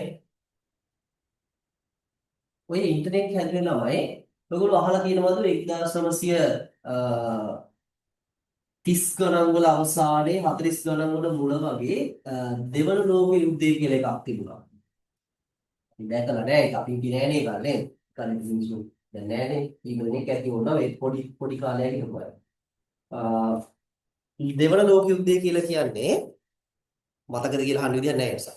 දෙවන ලෝක යුද්ධය කියලා කියන්නේ ඔය ලෝකේ රටවල් කීපයක් එකතු වෙලා ඒ කියන්නේ ඔය මේ කවුද මේ හිට්ලර් මූලික වෙලා එයා නිකන් යුරෝපය ඇතුලේ පටන් ගත්ත යුද්ධයක් නිකන් ලෝකේ පුරාම ව්‍යාප්ත වෙලා ගියා රටවල් දෙකට බෙදිලා. මෙන්න මේකට ඇමරිකාව. අනේ යුරෝපය කියන වෙන කොහෙවත් ඇමරිකාව කියන්නේ කොහෙවත්. දැන් ඉතිහාසය කළා මම ඇඳලා ඉන්නේ දැන් ඉන්න බය නැහැ මට කියන්න. යුරෝපයේ මේ වෙච්ච යුද්ධේට ඇමරිකාවත් එක කාලයකදී මැදිහත් වෙනවා. 1943 වගේ පස්සේ ඒගොල්ලොත් මැදිහත් වෙනවා මේ යුද්ධේ. ඊට පස්සේ දැන් එයාලගේ ආර්මි එකේ අය ගිහිල්ලා දැන් ඇමරිකාව මේ තියෙනවා නම් මේ පැත්තේ වගේ තමයි දැන් මේ යුරෝප් තියෙන්නේ. එතකොට මේගොල්ලෝගේ ආර්මි එකේ දැන් මෙතෙන්ට ගිහිල්ලා ඒගොල්ලෝගේ අර හිමින් එයාලගේ මොනවාද මේ පාර්ශවයෙන් සටන් කරනවා දැන් අර විරුද්ධ පිටත් එක්ක. මේ වෙලාවේ ළමයි ඇමරිකාවේ ආර්මි එකේ අයට ඕන වුණා එයාලගේ අර ලෝකයේ දැන් මේ යුරෝපයේ කිව්ව පස්සේ එක තැන දැන් එයාලගේ ආර්මි එකේ අය මෙතනත් ඉන්නවා මේ හරියට ඉන්නවා ඊට පස්සේ තව මේ හරියට ගිහිල්ලා ඉන්නවනෝ තැනින් තැන දැන් ඒගොල්ලෝ යුද්ධ කරනවා. මෙන්න මේගොල්ලොන්ට එකවර මැසේජ් එකක් යවන්න මොනවා හරි පණිවිඩයක් යවන්න ඕන වෙන්නේ. දැන් ඒ කාලේ ෆෝන් තිබුණේ නැහැ, ටෙලිෆෝන් තිබුණේ නැහැ, WhatsApp තිබුණේ නැහැ. එහෙම දැන් නම් උඩ නැහැනේ. ආන්න එපා නැත්නම් ඒ WhatsApp මැසේජ් එකක් යවන්න තිබ්බම ඔච්චර මාරු නෑ කියලා. එහෙම ඒ කාලෙ මොකුත් තිබුණේ නැහැ.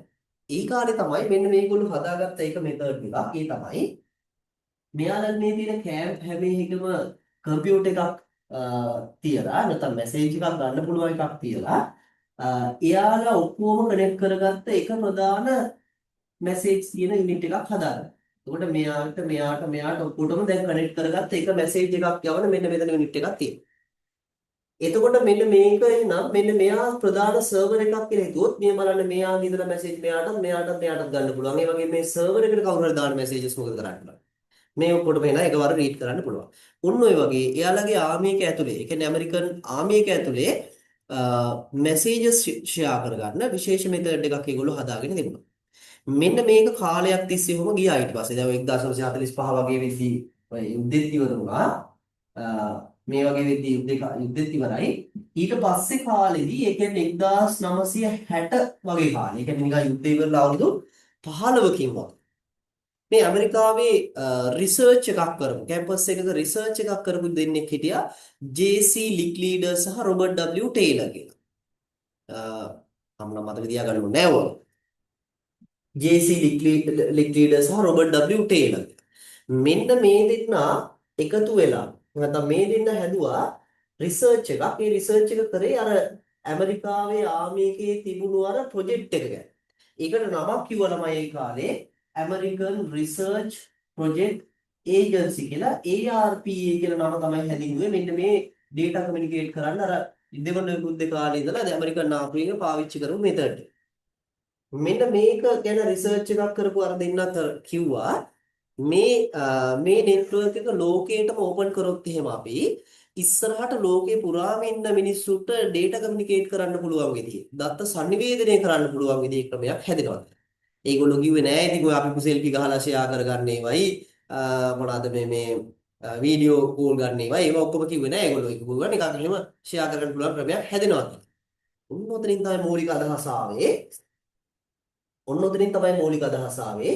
ඉස්සල්ලාම ලෝකයේටම මේ නෙට්වර්ක් එක ඕපන් කරොත් එහෙම මෙන්න මෙහිම එකක් වෙනවා. කිව්වා මම ඇමරිකන් ආපේක ආයෙන දෙන්නම් දැන් මේ ඔක්කොම බලන්න පුළුවන් කම්පියුටර් එකට ඉන්ටර්නෙට් යන්න WhatsApp හදාගන්න කිව්වද? එහෙම උනේ නෑ. මේක 1969 වගේ වෙනකම් ඔය සීන් එක ගියා වුම දිකට. 1969 අවුරුද්දේ තමයි තීරණය කරේ මෙන්න මේ ඇමරිකාවේ ආර්මි එකේ තිබුණු මේ රිසර්ච් ප්‍රොජෙක්ට් එක අරගොල්ලෝගේ අර අදහස අනුව ලෝකයටම ඕපන් කරන්න ඕනේ කියලා. ඒ කියන්නේ මෙයාලගේ වගේ නෙට්වර්ක් එකක් හදාගෙන ඉන්න තව කට්ටියක් ඉන්නවා නම් ඒගොල්ලොත් එක්කත් මේක කනෙක්ට් කරනවා. එතකොට මොකද වෙන්නේ? අර ARPA එකේ තිබුණු නෙට්වර්ක් එකයි තව ඒ වගේ එකක් හැදුවන් පස්සේ ඒකේ අතරේ data communicate කරන්න පුළුවන්. තව රටකත් එහෙම එකක් හැදුවා නම් ඒකත් පුළුවන්. ඒ කියන්නේ මේ මෑන් ජාල එකතු කරලා එකට වෑන් ජාලයක් හදනවා කියන එක නේද? අන්නේ විදිහට තමයි ඉන්ටර්නෙට් එක ආරම්භ වෙන්නේ. නම් මෙන්න මේ 1969 දී මේකට නමක් කිව්වා ARPA net කියලා. ඉන්ටර්නෙට් කියලා කිව්වේ නෑ මුලින්ම. පස්සේ තමයි ඔය 1985 වගේ කාලේ 80 දශකේ 1985 වගේ කාලේ තමයි මේකට නමක් වැටුනේ ඉන්ටර්නෙට් කියලා. ඒ කියන්නේ ඉන්ටර්නෙට් එක හදලා අවුරුදු කීයක් විතර ගියාන් පස්සේද? 15ක විතර පස්සේ තමයි මේ ඉන්ටර්නෙට් කියන නම පාවිච්චි කරන්න ගත්තේ. ඒ වෙනකොටත් ළමයි මේකේ කරන්න පුළුවන් මොන දේ මම කියන්නේ. අර සර්වර් එකකට data දාලා ඒව ගන්නයි සර්වර් එකට data දාන්න විතරයි. ඔක විනෝදයිද? නෑ කිසි විනෝදයක් නෑ. දැන් මේ අපි පාවිච්චි කරනවා වගේ මේ මොනවාද මේ දුර තියෙන data බලන්න එහෙම මොකක් කරන්න බෑ. YouTube එහෙම බලන්න බෑ ඒක. එතකොට ඒ කාලේ කරන්න පුළුවන් දේ තමයි ඊමේල් එකක් යවන්න පුළුවන්. ඒ කියන්නේ හරියට නිකන් Bluetooth වලින් ඔයාගේ ෆෝන් එකේ ඉඳලා යාළුවට මොනවා හරි යවනවා. යාළුවගේ ෆෝන් එකෙන් ඔයාට එවනවා. ඒ කියන්නේ යාළුවගේ ෆෝන් එකේ තියෙන දේවල් ඔයාගේ ෆෝන් එකෙන් බලන්න පුළුවන්ද? බෑ. ඔයා යාට සෙන්ඩ් කරොත් ඒක බලන්න පුළුවන්. එයා ඔයාට මොනවා හරි එව්වොත් ඔයාට බලන්න පුළුවන්. එච්චරයිනේ. ඉතින් ඕක එච්චර මිනිසුන්ට නිකන් අර ළඟ වුණේ නෑ. ඉතින් එහෙම ටෙක්නොලොජියක් හැදුවට අර කාලයක් යද්දී එහෙම ලොකුවට ව්‍යාප්ත වුණේ නෑ. ක්විස් වැඩ වලට එහෙම පාවිච්චි කරන්න ගත්තා. ලියුම් එහෙම හුමාරු කරගන්න පුළුවන් නිසා ඊමේල් වගේ දේවල් ටිකක් ඔය 80 දශකයේ වගේ පාවිච්චි කරන්න ගත්තා. පස්සේ මම ඉතින් ලියන්නම් 1989 අවුරුද්ද 1989 අවුරුද්දේ ටිම් බර්නර්ස්-ලී කියලා ටිම් බර්නර්ස් මෙන්න මෙයා ඇවිල්ලා විශේෂ වැඩක් කරා. මොකද්ද මෙයා කරපු වැඩේ? මෙයා ඇවිල්ලා එංගලන්තයේ කෙනෙක් ඔයද මේ ලන්ඩන් වල හිටපු කෙනෙක්. මෙයා එතකොට කැම්පස් එකේ තාම ඉන්නවද ලිටිම් බර්නර්ස්-ලී තාම ඉන්නවා. 1989 දාට අවුරුදු 35 විතර කලින් නේ 35 36කට විතර. මෙන්න මේ ටිම් බර්නර්ස්-ලී ළමයි විශේෂ වැඩක් කරා. ඒ තමයි අර සර්වර් එකට ඉස්සර පුළුවන්නේ මෙහෙමනේ. මෙතන දැන් තියෙන ප්‍රධාන සර්වර් එකේ තියෙන දේවල් පල්ලෙහායෙන් ඉන්න නෙට්වර්ක් එකේ ඉන්න කම්පියුටර්ස් වලට මොනවද කරන්න පුළුවන්? මේකට data දාන්න පුළුවන් වුණා ගන්න පුළුවන්. එච්චරයි කරන්න පුළුවන් උනේ. මෙයා කරේ මෙන්න මේ ප්‍රධාන සර්වර් එකට දැම්මොත් එයා මෙන්න මෙහෙම පින්තූරයක්. මෙන්න මිනිස්සෙක්ගේ පින්තූරයක් තා. ඒ පින්තූරේම මෙන්න මේ පල්ලෙහායින් තියෙන කම්පියුටර්ස් වලට බලන්න පුළුවන් විදිහේ ටෙක්නොලොජියක් හැදුවා. අන්න මේ ප්‍රධාන සර්වර් එකට දාන පින්තූරයක් වගේ දෙයක් පින්තූරයක් වෙන්න ඕනේ වචනයක් කියලා ගන්නකො අකුරු ටිකක් කියලා. ඒ අකුරු ටික මේගොල්ලෝ හැමෝටම බලන්න පුළුවන්. ඊට කලින් බලන්න බෑ. මෙහෙ ඉඳන් සෙන්ඩ් කරන්නයි ගන්නයි විතර වුණේ. අත් විතර තියෙද්දි බලන්න බෑ. මෙන්න මේකට අපි කිව්වා මොකක්ද? පළවෙනි වෙබ් පේජ් එක. ලෝකේ පළවෙනි වෙබ් පේජ් එක නැත්නම් වෙබ් පිටුව තමයි මෙයා මේ හැදුවේ. මොනවාගෙන්ද හැදුවේ මේක? මැටියෙන්ද? මේක හැදුවේ මොනවාගෙන්ද? මේක හැදුවේ HTML කියලා තාක්ෂණයක් හොයාගෙන. එයාම HTML කියලා තාක්ෂණයක් හොයාගෙන ඒක හැදුවේ. දැන් සංකීර්ණ වැඩිද දන්නේ නැහැ මම මේ කියනවා මොකද දැන් ඔය සමහර අය අහලම නැතිවන්නේ මේ ඔලෝ ලයිට් එහෙම කරපු නැති අය. HTML කියලා තාක්ෂණයකින් තමයි ටිම් බර්නර්ස්ලි මේක හැදුවේ. එතකොට මේ හදපු තාක්ෂණයෙන් තමයි තාමත් අපි වෙබ් පේජස් වෙබ්සයිට් හදන්නේ. එතකොට මේක 1989 හැදුවට ඒත් ජනප්‍රිය වුණේ නැහැ. මෙයා ටිම් බර්නර්ස්-ලීම හැදුවා ළමයි 1990 දී පළවෙනි වෙබ් බ්‍රවුසර් එක. වෙබ් බ්‍රවුසර් එක. මොකද්ද වෙබ් බ්‍රවුසර් එක කියලා කියන්නේ? මෙන්න මේ වෙබ් පේජස් බලන්න පුළුවන් විදිහට අපේ කම්පියුටරේට දාගන්න ඕන software එක තමයි වෙබ් බ්‍රවුසර් එක කියලා කියන්නේ. මෙන්න මේ වෙබ් බ්‍රවුසර් එකේ නමක් දැන් මෙයා World Wide Web කියලා. World Wide Web කියලා තමයි මේකට කිව්වේ. එහෙනම් මෙන්න මේ World Wide Web කියන වෙබ් බ්‍රවුසර් එකෙන් තමයි මුලින් මෙයා හදපු අර වෙබ් පේජස් බලන්න පුළුවන්. පස්සේ එන්න ওই විදිහට 90 91 92 වගේ වෙද්දී මේක ලෝකේ ජනප්‍රිය වෙන්න ගත්තා වේගෙන්. ඇයි ඒ? අර දුර තියෙන කම්පියුටර් දේවල් බලන්න පුළුවන්. ඉතින් හොඳයි නේද? එහෙනදී අර දැන් මේ ෂෙයා කරගන්නව මේක එහා පැත්තෙන් මෙහා පැත්තට එවන්නම ඕන නෑනේ. ඒ කියන්නේ ඊමේල් එක වගේ යවන්න ඕන නෑනේ එහා පැත්තේදී බලන්න. මෙන්න මේක ව්‍යාප්ත වෙන්න ගත්තා. ඒකත් එක තමයි වෙබ් පේජස් ලෝකේ වෙබ් බ්‍රවුසර් වෙබ් අඩවි කියනවා ලෝකේ වේගෙන් ජනප්‍රිය වෙන්න ගත්තා. ඒතර මේවා හදන ටෙක්නොලොජි ඒගොල්ලෝ මේ කියනවා HTML කියන එක අපිටත් තියෙන 10 වෙනි පාඩම ඉගෙන ගන්න HTML වෙබ් පේජස් ගැන සම්පූර්ණ ඉගෙන ගන්න තියෙනවා. ඒ වගේම තමයි World Wide Web කියලා මේකට නම දැම්මට දැන් අපි World Wide Web කියන්නේ මොකද්ද? ලෝක විශ්ලේෂණය කියන්නේ මොකද්ද? මෙන්න මේ ලෝකේ පුරාම විසිරුණු වෙබ් පේජස් එකතුවට තමයි කියන්නේ මොනවද? World Wide Web කියන්නේ.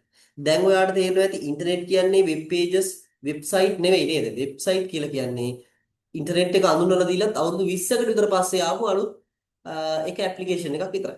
ඒ කියන්නේ ඉන්ටර්නෙට් එකේ තිබුණා ඊට කලින් ඊමේල් තිබුණා, අර data sharing කියන එක තිබුණා, file sharing කියන එක තිබුණා. ඒ කියන්නේ ගොනු හුවමාරු කරන්න පුළුවන් මේවා අතරේ. ඒ වගේම ඊමේල් යවන්න පුළුවන් ওই සර්විස් තිබ්බා. පස්සේ තමයි අවුරුදු 20ක විතර පස්සේ තමයි මේ වෙබ් පිටු කියන එක ආවේ. එහෙනම් වෙබ් අඩවි කියලා කියන්නේ ඉන්ටර්නෙට් නෙවෙයි. ඉන්ටර්නෙට් එකේ තියෙන එක සේවාවක් විතරයි. පැහැදිලි නේද? එහෙනම් මෙන්න මේ සේවාව ව්‍යාප්ත වෙන්න ගත්තේ මේකෙන් පස්සේ. දැන් මට කියන්නේ නම් ලංකාවට ඉන්ටර්නෙට් ආවේ කවද්ද? ලංකාවට ඉන්ටර්නෙට් ආවේ කවුද ලංකාවට ගෙනාවේ ඉතින්?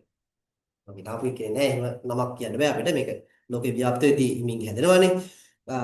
ලංකාවේ ළමයි 1987 තමයි ඉස්සෙල්ලාම මේ ඔය මොනවාද මේ වෙබ් එකකට කනෙක්ට් වෙලා තියෙන්නේ කොළඹ කැම්පස් එකේ UCSC එකේ ප්‍රොෆෙසර් කෙනෙක් තමයි මුලින්ම කනෙක්ට් වෙලා තියෙන්නේ. හැබැයි සාමාන්‍යයෙන් අර මහජන භාවිතයට පබ්ලික් යූස් වලට ඉන්ටර්නෙට් එක ආවේ කොයි කාලෙද? 1992 අවුරුද්ද. වැදගත් මිනිස්සු ඉපදුන අවුරුද්දක් අපි ඉපදුන අවුරුද්ද. මේ අවුරුද්දේ පස්සේ තමයි ලංකාවේ සාමාන්‍ය ඉන්ටර්නෙට් භාවිතය ආවේ 1992 පස්සේ. එහෙනම් මේ මෙන්න මේ කාලෙ වෙද්දී අන්තර්ජාලය කියලා එකක් ලෝකේ තිබුණාට ලංකාවේ තිබුණේ නැහැ. පස්සේ තමයි ව්‍යාප්ත වෙන්න ගත්තේ මේ වෙබ් පේජස් එක. පස්සෙත් ඕකත් එච්චරම ආවේ නැහැ ලංකාවේ. ඉතින් සාමාන්‍යයෙන් ඔය ආයතනවල එහෙම වැඩවලට පාවිච්චි කරා. ඊමේල් එක දාන්න පාවිච්චි කරා. ඒ වුණාට ඔය සාමාන්‍යයෙන් 2005න් පස්සේ වගේ තමයි සාමාන්‍යයෙන් ගොඩාක් භාවිතය ආවේ. ඒකත් ඔය 2010න් පස්සේ වගේ තමයි ස්මාර්ට්ෆෝන් ආවට පස්සේ සාමාන්‍ය මිනිස්සු අතර තිබ්බේ.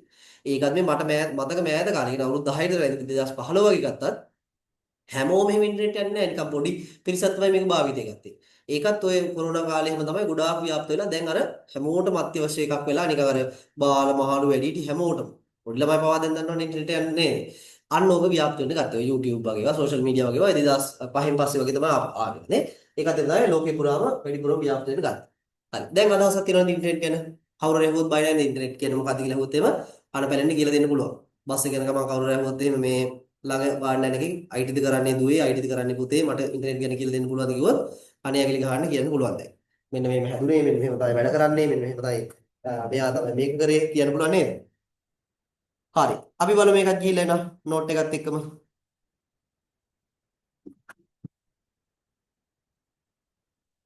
හරි මෙන්න බලන්න මම ওই කතාවම කියලා තියෙනවා ওই දෙවන ලෝක යුද්ධ කතාවයි ඒ වගේම තමයි අර 1969 දී මේ පසු කාලීන යුද්ධ sannivedana කටයුතු සඳහා භාවිතා වූ අතර 1960 දශකයේදී JCR ලික්ලීඩර් සහ රොබර්ට් W ටේලර් යන පර්යේෂකයින් අර්පා ව්‍යාපෘතිය එහෙම නැත්නම් ARPA ව්‍යාපෘතිය මූලිකව අන්තර්ජාලය පිළිබඳ මූලික අදහසක් ඉදිරිපත් කළේ. මේගොල්ලෝ තමයි මුලින්ම ඉන්ටර්නෙට් එක ගැන අදහසක් එනම් ඉදිරිපත් කළා තියෙන්නේ.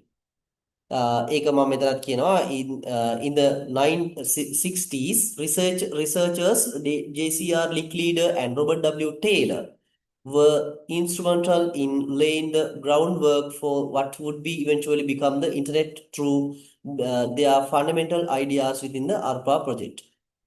පස්සේ මම කිව්වා මේක 1969 දී ARPA කියන ප්‍රොජෙක්ට් එක arpa.net කියලා ප්‍රසිද්ධ කරා කියලා. ඒක තමයි විවෘත කරා කියලා. ඒක තමයි ඉන්ටර්නෙට් එකේ ආරම්භය. අන්තර්ජාලයේ පියා කියලා එහෙම අපිට නිකන් විශේෂ කෙනෙක් නෑ. අර පරිගණකයේ පියා වගේ. නිකන් අර මේක ස්ටාර්ට් වෙලා තියෙන්නේ අර ක්‍රමක්‍රමයෙන්. හොඳ එකපාර කවුරුත් හඳුන්ලා දුන්න එකක් නෙවෙයි ඒකට. ඊට පස්සේ අපිට නිකන් මේ කතාවත් වැදගත් 1989 දී ටිම් බර්නර්ස්ලි විසින් HTML තාක්ෂණය වෙබ් අතිරික්ෂ නම් මුදුකාංගයකින් නැරඹිය හැකි වෙබ් පිටු තාක්ෂණය හඳුන්වා දීමත් 90 දශකයේ 90 දශකයේ දත්ත බහුමාධ්‍ය වෙබ් පිටු ආකාරයෙන් sannivedanaya කළ හැකි ලෝක ව්‍යාප්ත වෙබ් තාක්ෂණය හඳුන්වා දීමත් සමග සීග්‍රේන් අන්තර්ජාලයේ ලෝකේ ව්‍යාප්ත විය. වර්තමානයේ ලෝකම එකට සම්බන්ධ කරමින් ලෝ විශ්ව ගම්මානයක් ලෙස දත්ත බෙදා හැරීමේ අන්තර්ජාල තාක්ෂණය නිර්මාණය වී ඇත. තියෙන මේ කතාවම later in 1969 ARPA project was opened to the world under the name ARPANET. In 1989 Tim Berners-Lee introduced web page technology that could be viewed using a software called the World Wide Web WWW through a technology named HTML. With the introduction of this technology during the early 1990s, the internet rapidly spread across the world through data communication in the form of multimedia web pages. Today, the internet has evolved into a technology that connects the entire world, creating global village for data sharing. Global village එකක් කියලා කියන්නේ සම්පූර්ණ ලෝකෙම එකට යා කරගත්ත data sharing method එකක් වෙලා තියෙනවා මේක. මේ බලන ඉන්ටර්නෙට් එක සම්බන්ධ සොයා ගැනීම, අන්තර්ජාලය සම්බන්ධ විශේෂ සොයා ගැනීම. බලමු මොනවද කියලා. The birth of internet එහෙම නැත්නම් අන්තර්ජාලයේ ආරම්භය තියෙන්නේ කවද්ද? 1969. පළවෙනි මැසේජ් එක සෙන්ඩ් කරලා තියෙන්නේ 1969 ඔක්තෝබර් 29. නේ? මේ උපන්දින තිබිලා තියෙන්නේ ගිය සතියේ වගේ. ඔක්තෝබර් 29 තමයි අන්තර්ජාලයේ ඉස්සෙල්ලා මැසේජ් එකක් සෙන්ඩ් වෙච්ච පණිවිඩයක් සෙන්ඩ් වීම තියෙන්නේ. ඒ කියන්නේ අර ලෝක ව්‍යාප්ත වියමන විදියට මුළු ලෝකෙටම ඕපන් කරාට පස්සේ පළවෙනි මැසේජ් එක සෙන්ඩ් කරලා තියෙන්නේ මේක. ලියනාඩෝ ක්ලේරිනොක් කියලා කෙනෙක් ඉන්නවා. එයා තමයි ඉස්සෙල්ලාම මේ පැකට් ස්විචින් කියන වැඩේ කරලා තියෙන්නේ. ඕවා තේරෙන්නේ නැහැ තාම. 6 වෙනි පාඩමේ තියෙනවා. රේ ටොම්ලින්සන් කෙනෙක් කෙනා තමයි ඉස්සෙල්ලාම ඊමේල් එක හදලා තියෙන්නේ 1971. ඔන්න 89 වෙබ් ආවට ඉන්ටර්නෙට් තිබ්බේ 1971 ඉඳලාම නේ. Windsurf and Bob Kahn කියන දෙන්න තමයි create the TCP/IP protocol. ඕක දන්නේ නැහැ තාම.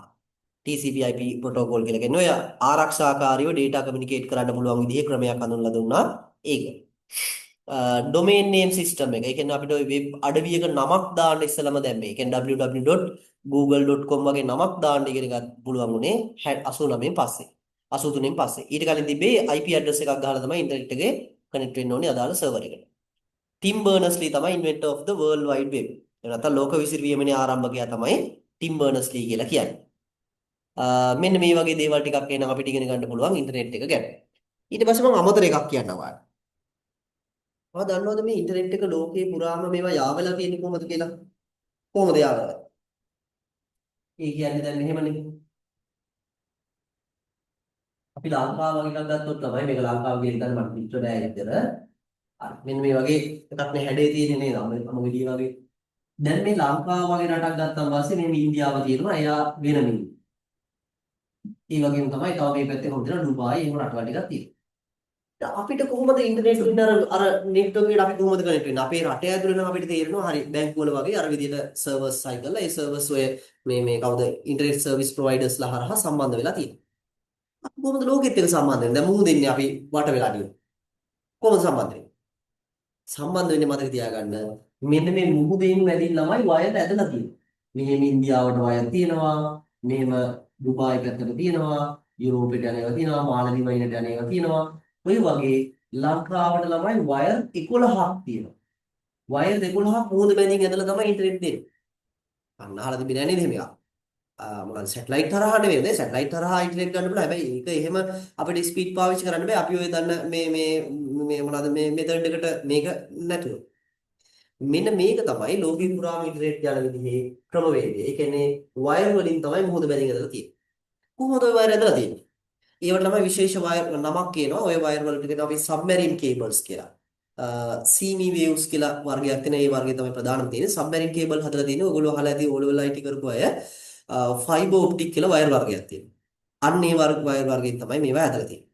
එතකොට මම හොඳේ මාළු කන්නේ නැද්ද කියලා අහනවා මාළු වයර් කන්නේ නැහනේ. උන් වෙන දේවල් කන්නේ වයර් කන්නේ නැහනේ. ඊට පස්සේ නැව් වල හැප්පෙන්නේ නැද්ද?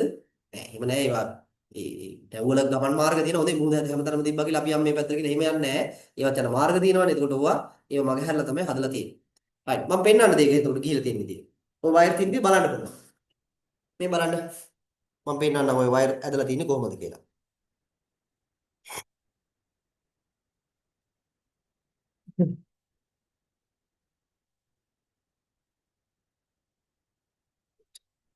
මම ස්ක්‍රීන් එක ෂෙයා කරන්නම් බලන්න. මෙන්න මෙහෙම තමයි ඔය කේබල්ස් ඇදලා තියෙන්නේ. අපි ඒවට කියනවා submarine cables map. ඔයාලට මම මේ site එකේ නම දෙන්නම්. submarinecablesmap.com කියලා site එකක් තියෙනවා. ඒකට ගියාන් පස්සේ බලන්න ලෝකේ පුරාම මේවා යා වෙලා තියෙන විදිහ මුහුද මැදින් කොහොමද මේ සම්බන්ධ වෙලා තියෙන්නේ කියලා මෙන්න මේ වගේ map එකක් ඔයාලට ලෝකේ පුරාම තියෙන විදිහ බලන්න පුළුවන්. මේ තියෙන්නේ පේනව නේද? ලෝකේ මේවා යා වෙලා තියෙන විදිහ තියෙනවා. මේ තියෙන ඔය ඇමරිකාව ඔය රටවල් ටික තියෙන්නේ අපි ලංකාව ගත්තොත් මෙන්න මේ හරියට තියෙන්නේ. මම චුට්ටක් zoom කරන්නම් මේ තියෙන ඉන්දියාව මෙන්න ලංකාව දෙනවා පේන්නේ නැහැ වයර් ගොඩ. මෙන්න තියෙනවා. මේ තියෙන්නේ කොහෙන්ද වයර් සම්බන්ධ වෙලා තියෙන්නේ? ගෝල් ෆේස් එකට වයර් සම්බන්ධ වෙලා තියෙනවා 1 2 3 4 5 6ක්. මාතර සම්බන්ධ වෙලා තියෙනවා 1 2 3 4ක්. දැන් 10යි නේ සෝරි 11 නෙවෙයි 10යි තියෙන්නේ. 4යි 5යි 6යි 7යි 8යි 9යි 10යි. මෙන්න මේ වගේ තමයි අපිට ඉන්ටර්නෙට් හම්බෙන්නේ. බලන්න ඒවා ගිහිල්ලා තියෙන කොහෙද කියලා බලන්න පුළුවන්. මේ එක කේබල් එකක් තියෙනවා. ඒක මොකද්ද මේ? ಭಾರತ್ ලංකා කේබල් සිස්ටම් කියලා එකට තියෙන්නේ. අපි මවුස් එකේ උඩ රන් ගියාම නමක් එනවා. ಭಾರತ್ ලංකා එක කනෙක්ට් වෙලා තියෙන්නේ. මෙහෙම ගිහිල්ලා ගෙලින්ම ඉන්දියාවේ තූත්තුකුඩි නේද? මේ තූත්තුකුඩි නේද? ඔගේ නම ඔය. ඔව්. ඊට පස්සේ තව වයර් එකක් තියෙනවා. මෙන්න මේ පැත්තේ රතු පාට එකක්. ඒක මොකද්ද? ෆැල්කන් කියලා තියෙනවා. ඕක කනෙක්ට් වෙලා තියෙන්නේ කොහෙද කියලා බලන්න පුළුවන්. මම මේක උඩ ක්ලික් කරාන් පස්සේ පෙන්නනවා. වයර් උඩ ක්ලික් කරාන් පස්සේ මේ තියෙන්නේ මේක මෙහෙම ගිහිල්ලා මේ බලන්න යුරෝපය දක්වා ඊස්ට්‍රාලිය දක්වා යනවා. යුරෝපේ නේ සෝරි ඊස්ට්‍රාලිය දක්වා යනවා මේක. කුවේට් වලට ඊස්ට්‍රාලියට මේ වයර් එක යනවා. තව බලන්න පුළුවන් ඕන. අපි නිකන් වෙන කේබල් එකක් ක්ලික් කරලා බලමු. මෙන්න මේ මෙන්න මේ සෝරි මේක බලන්න. මේ කොළපාට කේබල් එකේ නමත් අපිට බලන්න පුළුවන්. මෝල්ඩිව් ශ්‍රී ලංකා. මෙන්න මේක බලන්න මේ දම් පාට කේබල් එක ක්ලික් කරාට පස්සේ ඔක කොහෙද සම්බන්ධ වෙලා තියෙන්නේ කියලා බලන්න පුළුවන්.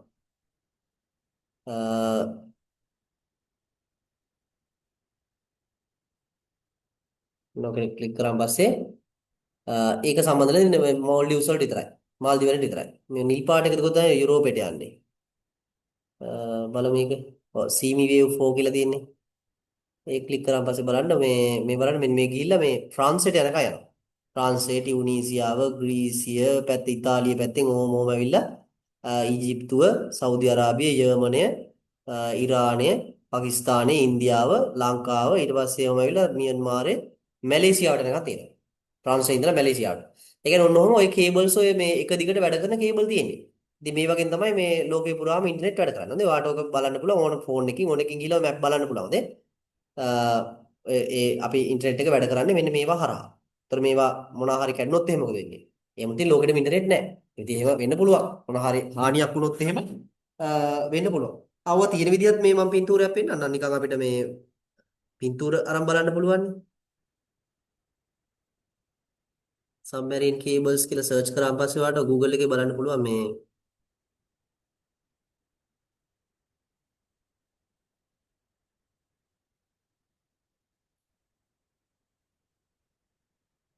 ෆයිබර් කේබල්ස් තියෙන්නේ. ওই කේබල්ස් ගැන අපි ඉගෙන ගන්නකොටත් මම කියලා දෙන්නන්නේ මේ නෙට්වර්කින් පාඩමේදී කොහොමද මේවා තියෙන්නේ හැදිලා තියෙන වර්ගයෙන් කියලා. මේ තියෙන්නේ. ඔන්න ඕක තමයි මේ හදලා තියෙන්නේ. මේ ඉතින් රිපෙයාර් කරනවා මේ කෙනෙක් ගිහිල්ලා ඔය වගේ තියෙනවා. මේ සම්පූර්ණ මේ බිමින් මැදලා නැහැ හොඳේ. ඒ කියන්නේ සමහර ඒවා උඩින් තියෙන්නේ. ඒ නිසා අර මේ බිමටම මේ යා කරලා තියා ගන්න අමාරු වෙන්නේ. මේ වගේ සමහර තැන්වල තියෙනවා. ඒ තියෙන්නේ.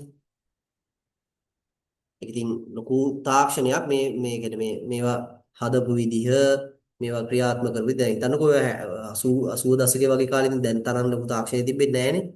කොහොම හරි ඒක මේ හදලා මිනිස්සු මේවා කරන්න මේ ඉන්ටර්නෙට් මේවා කරන්න හදනවා. මේ තියෙන්නේ කේබල් එකේ ලොකු බලන්න. මේ මිනිස්සු වගේක් වැඩ කරන්නේ. එතකොට කූ මේ සයිස් කේබල් එකක් තමයි තියෙන්නේ. සමහර ඒවා පොඩි කේබල්සුත් තියෙනවා නේ. ඉතින් තව පින්තූරයක් ඒක අර රිපෙයාර් කරන එක නේද? හරි ඔන්න ඔක තමයි බලන්න පුළුවන්. මම කිව්වේ අර බලන්න පුළුවන් සයිට් එක තමයි මෙන්න මේක. මට අවශ්‍ය නම් නිකන් ඉතින් ඉඳලා පස්සේ බලන්න. දැන් බලන්න ඕනේ නෑ. දෙන්න නිකන්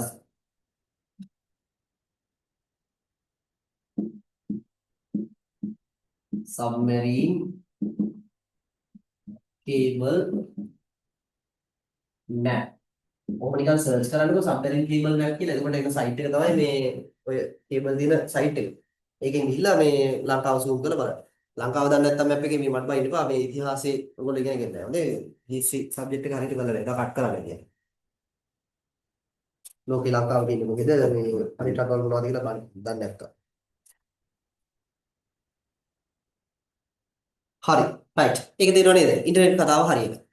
ඊළඟට තියෙන්නේ මේ ඉන්ටර්නෙට් එකත් එක්ක ඇති වෙච්ච ලෝකේ වෙනස්කම්. එහෙම නැත්නම් මේ දත්ත සංනිවේදනයේ ඇති වෙච්ච වෙනස්කම් ඔයාලට ඉගෙන ගන්න. අර data information වෙනවා ඒවා මහා පරිමාණයෙන් වුණා big data වෙනවා කියලා කිව්වා. ඒ data වල ඊට පස්සේ මොනවාද මේ valuable එහෙම නැත්නම් වටිනා තොරතුරුක ලක්ෂණ කතා කරා. ඒ වගේම තමයි මේ තොරතුරු කියන ඒවා කොහොමද අර සමුද්‍රණය කරන්නේ ලෝකේ පුරාම මේක හැදුනේ කොහොමද සෝරි ඊට කලින් කතා කරා අර ලෝකේට තොරතුරු කියන ඒවා මිනිසුන්ට ඕන වෙන්නේ ඇයි ඒ වගේම තමයි ඒක මිනිස් මූලික ක්‍රම වලින් හැදුවම පස්සේ එන අඩුපාඩු ඒ අඩුපාඩු වලට විසඳුම මොකක්ද කියලා අපි කතා කරා තාක්ෂණي තමයි භාවිතා කරන්න ඕන කියලා ඒක කිව්වා ලෝකේ තොරතුරු තාක්ෂණ යුගයේදී ඒ යුගයේ ඇතුළත තමයි අපිට හම්බුනේ දැන් මේ කතා කරමු ඉන්ටර්නෙට් එක කියන නැත්නම් අන්තර්ජාලය කියන මේ පරිගණක ජාලවල එකතු. දැන් ඒකෙන් එහාට ගිහිල්ලා අපි කතා කරන්න හදනවා පරිගණක ජාල කරාට පස්සේ දත්ත භාවිතයේ ඇති වෙච්ච වෙනස්කම් කීපයක් ඔය වලාකුළු පරිගණක වගේ දේවල්. හරි. බලන්න ටොපික් එක ගිහිල්ලා මෙන්න මේක තියෙනවා.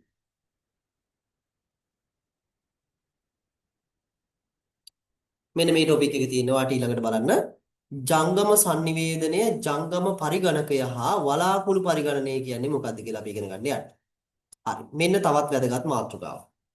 දැන් ළමයි ඔය කම්පියුටර් එක හැදුවා ඉන්ටර්නෙට් හොයාගත්තා නැත්නම් ඉන්ටර්නෙට් එක කියලා එකක් මිනිස්සු හදාගත්තා දත්ත sannivedanaya කරා. එතනින් මිනිස්සු සතුටු වුණාද දැන් ඇති. මෙතෙන් එහාට ආයෙ තාක්ෂණයක් අලුතෙන් ඕනේ නැහැ. මේ ඇති කියලා සතුටු වුණාද? නෑ.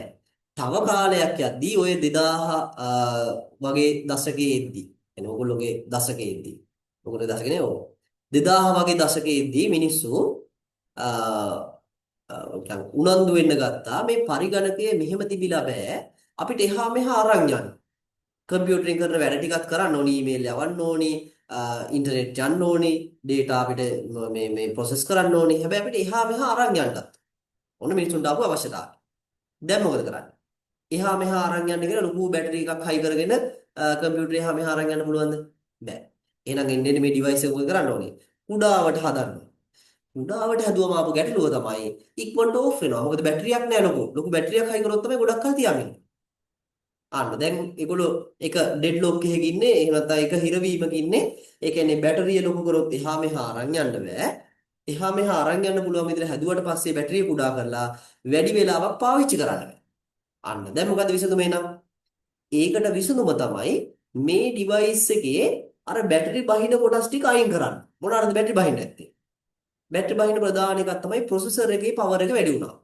දැන් දන්නේ නැති ළමයි බලන්න මේ මොකද්ද ප්‍රොසෙසර් එක කියන්නේ ප්‍රොසෙසර් කියලා කියන්නේ ඔය කම්පියුටර් එකේ ප්‍රධානම දත්ත සකස් කරන උපකරණය ඒක ඔයාලට කතා කරනවා තුන්වෙනි මේ දෙවෙනි පාඩමේදී ඊළඟට තියෙන පාඩමේ.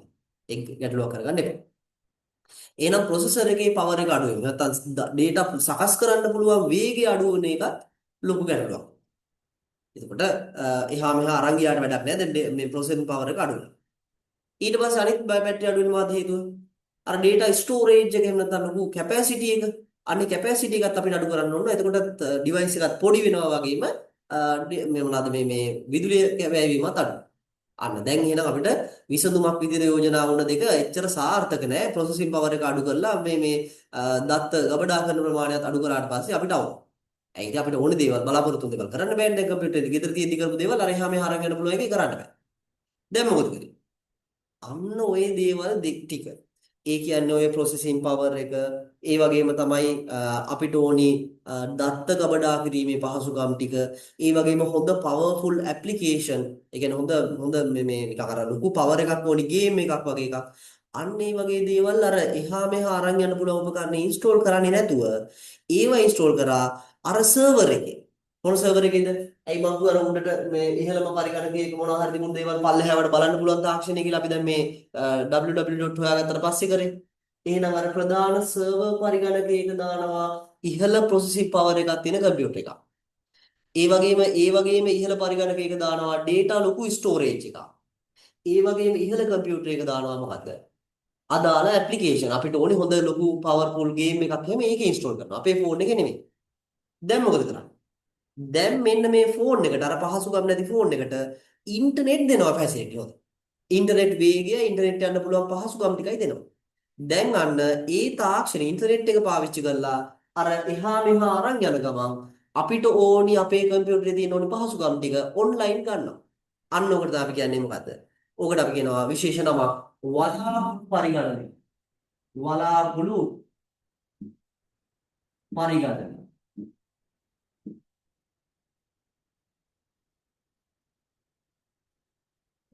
එහෙම නැත්නම් අපි කියනවා cloud computing. අන්න අපි විශේෂ මාතෘකාවට ආවෙන cloud computing කියන්නේ නම් වලාකුළු වල මොකක්වත් සම්බන්ධයක් නැහැ. අර වහින වෙලාවටයි අපිට මේ මොනවාද අර අවුව වැටෙන වෙලාවටයි මේ උඩින් තියෙන අහසේ තියෙන ඒවා සම්බන්ධයක් නැහැ. මොකද මේ වලාකුළු කියලා කියන්නේ. මෙතනත් ඒ නම වැටලා තියෙන්නේ cloud එක කියලා නම වැටලා තියෙන්නේ. අර වලාකුළුවක් ගත්තන් පස්සේ එක තැනක තිබ්බන් පස්සේ ඒක අර භූමියේ තනින් තනින් ගොඩාක් දෙනට එක පේනව නේද? අපිට උඩින් තියෙනවා වගේ අපිට පේන්නේ. හැබැයි තව කිලෝමීටර් 10ක් 15ක් ගියත් ඒත් අපිට උඩින් තියෙනවා වගේ පේන්නේ. අය අර බිම ඉඳලා බලනකොට ඒක තියෙන්නේ උඩින් හැමෝටම පොදු. ඒ වගේ තමයි මේ සර්වර් එකක පොදුවේ data දාලා ඒවා දුරස්තව ඉන්න පරිගණක වලින් අන්තර්ජාලය භාවිතා කරලා හසුරුවන එකට කියපු නම තමයි කවුද? cloud computing කියලා කියන්නේ. අන්න අපි දැන් එහෙනම් දන්නවා වලාකුළු cloud computing කියන්නේ මොකක්ද කියලා අහුවොත් එහෙම දෙන්න තියෙන උත්තරේ තමයි දුරස්තව පිහිටි පරිගණකයක ඇති පහසුකම් අන්තර්ජාලය හරහා භාවිතා කිරීම. තේරෙනවද? එහෙනම් ඒ වෙන්නේ processing power එක වෙන්න පුළුවන්, application එකක් වෙන්න පුළුවන්, එහෙම නැත්නම් storage facility එකක් වෙන්න පුළුවන්. ඔන්න ඔය වගේ සේවාවන් අපි තුනක් ගැනත් මේකේ කතා කරනවා. හරි. යමු එනම් බලන්න නෝට් එකට. cloud computing ගැන ඔයා දැනගෙන ඉන්න ඕන එකක්. අනිවාර්යයෙන්ම මේවා භාවිතා කරනවා. අපි මේ ක්ලාස් එක කරන්නේ cloud computing පාවිච්චි කරලා තමයි. හරි. මෙන්න බලන්න වලාකුළු පරිගණනය කියලා කියන්නේ අන්තර්ජාලය භාවිතා කරමින් දුරස්තව ඇති පරිගණක තුලින් සේවා ලබා ගැනීමේ තාක්ෂණය වලාකුළු පරිගණනය ලෙස හඳුනා ගනී. The technology that allows access to services remotely through the internet is known as cloud computing. අන දුර ඉඳලා remotely ඒ කියන්නේ දුර ඉඳලා අපි මොනවා හරි සර්විස් එකක් ගන්නවා නම් ටෙක්නොලොජි එකක් access කරනවා නම් ඒකට කියනවා අපි වලාකුළු පරිගණනය කියලා. right. ඊට පස්සේ ඒකටම තියෙනවා බලන්න මේ දෙවෙනි පොයින්ට් එක දුරස්තව පිහිටි පරිගණකයක පිහිටි යෙදුම් ඇප්ලිකේෂන් දත්ත ආචයන හා සැකසුම් යන ඉහළ පහසුකම් අන්තර්ජාලය හරහා ලබා ගැනීමයි.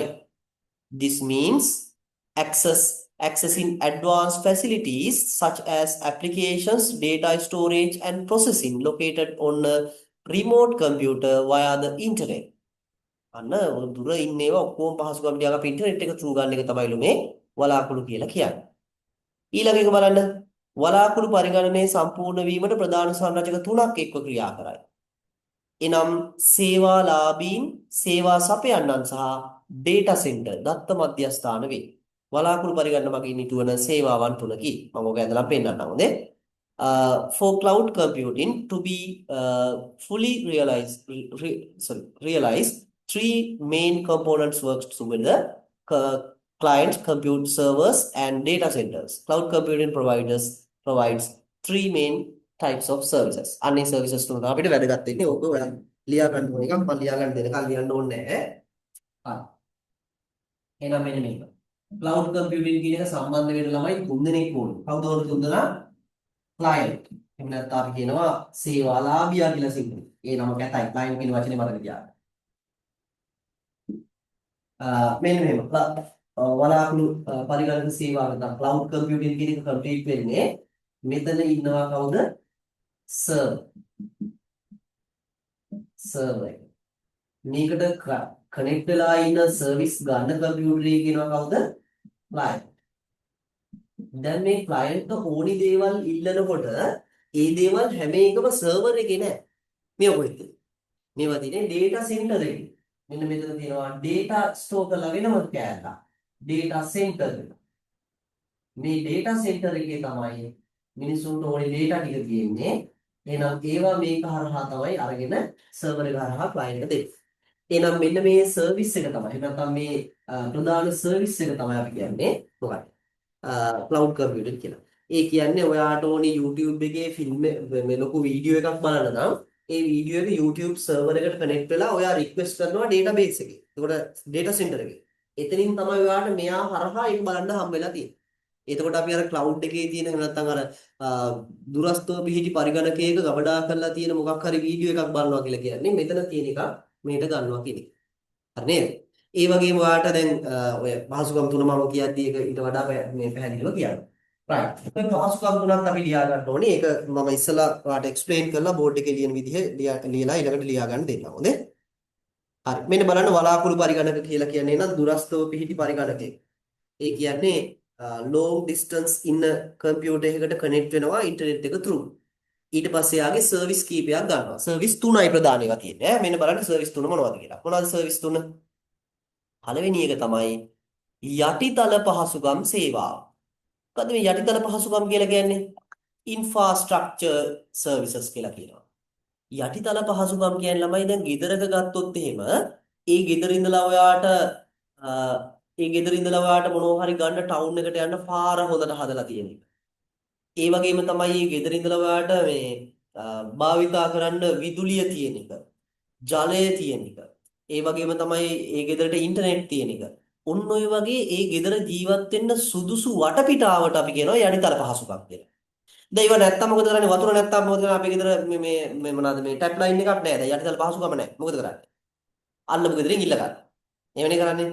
ඊට පස්සේ අපේ ගෙදර විදුලිය නැත්තම් අපි දන්න ඥාති ගෙදරකට විදුලිය දෙනවා වයර් එකක් දාලා ෂේප් එකේ ඒගොල්ලොන්ට කතා කරලා මේ කරන්ට් එක ගන්න පුළුවන් තාවකා. මෙන්න මේ වගේ අපේ කම්පියුටර් එකේ දැන් ඔය ඕනි යටිතල පහසුකම් නැතිනම් අපි මොකද කරන්නේ? අන්න අර ඔන්ලයින් කියන අල්ලපු ගෙදරින් ඉල්ල ගන්නවා. එහෙම නැත්නම් අර වලාකුළු පරිගණක කියන අල්ලපු ගෙදරින් අපි ඉල්ල ගන්නවා. ඒව තමයි මේ යටිතල පහසුකම් සේවාව කියලා කියන්නේ.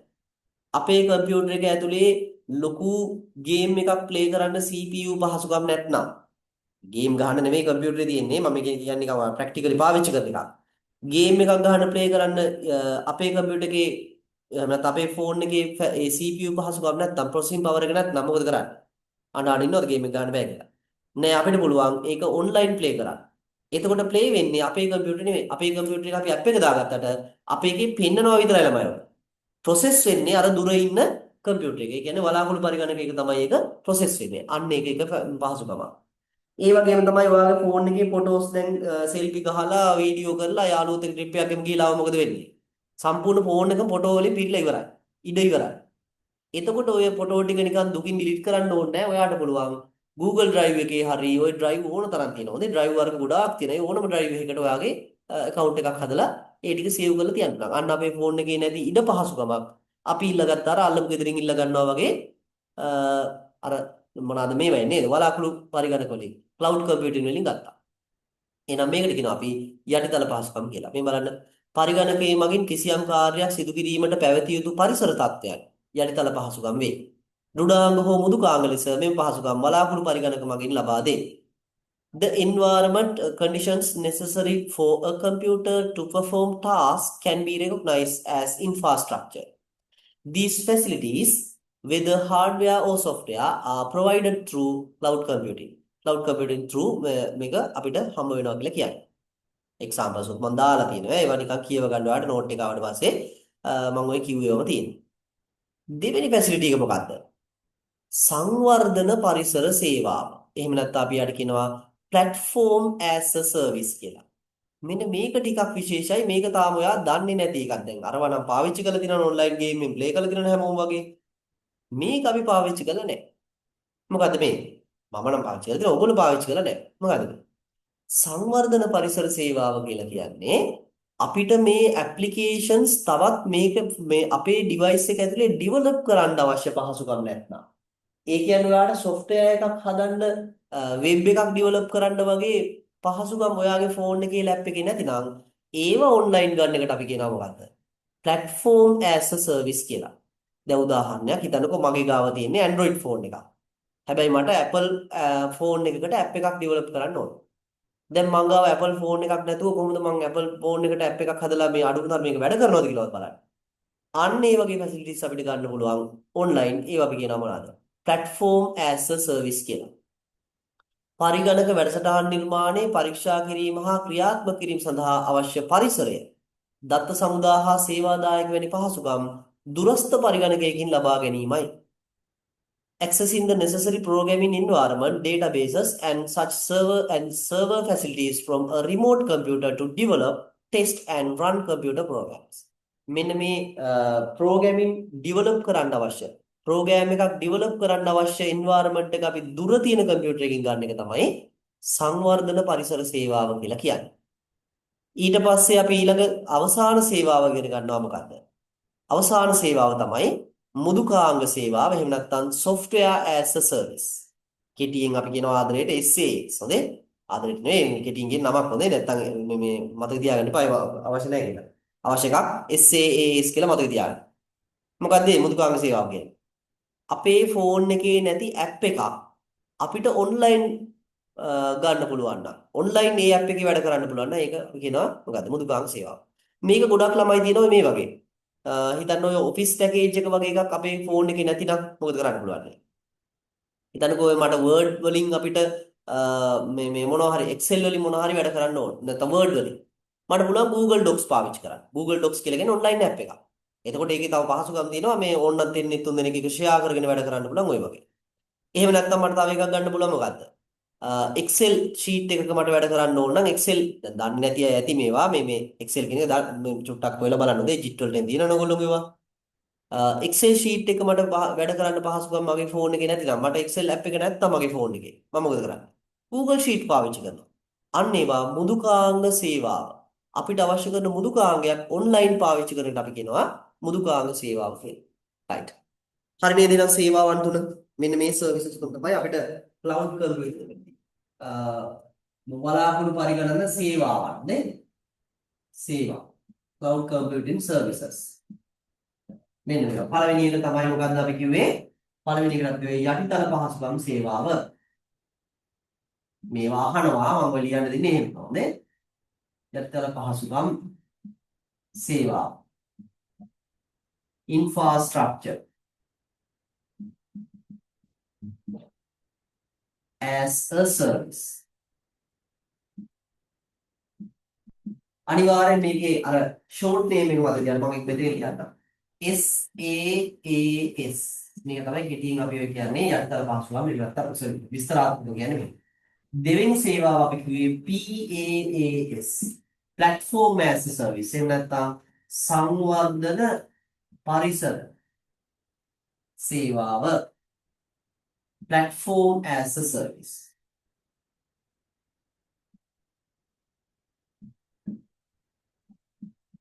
අවසාන සේවාව තියෙනවා නමයි මොකක්ද? platform as a service වලට පස්සේ අපි කතා කරා මෙතන SAS නෙවෙයි මේක කරනවා IaaS නේ. මෙතන තමයි SaaS කියලා කියන්නේ. අපි කියනවා මුදුකාංග පරිසර සේවාව.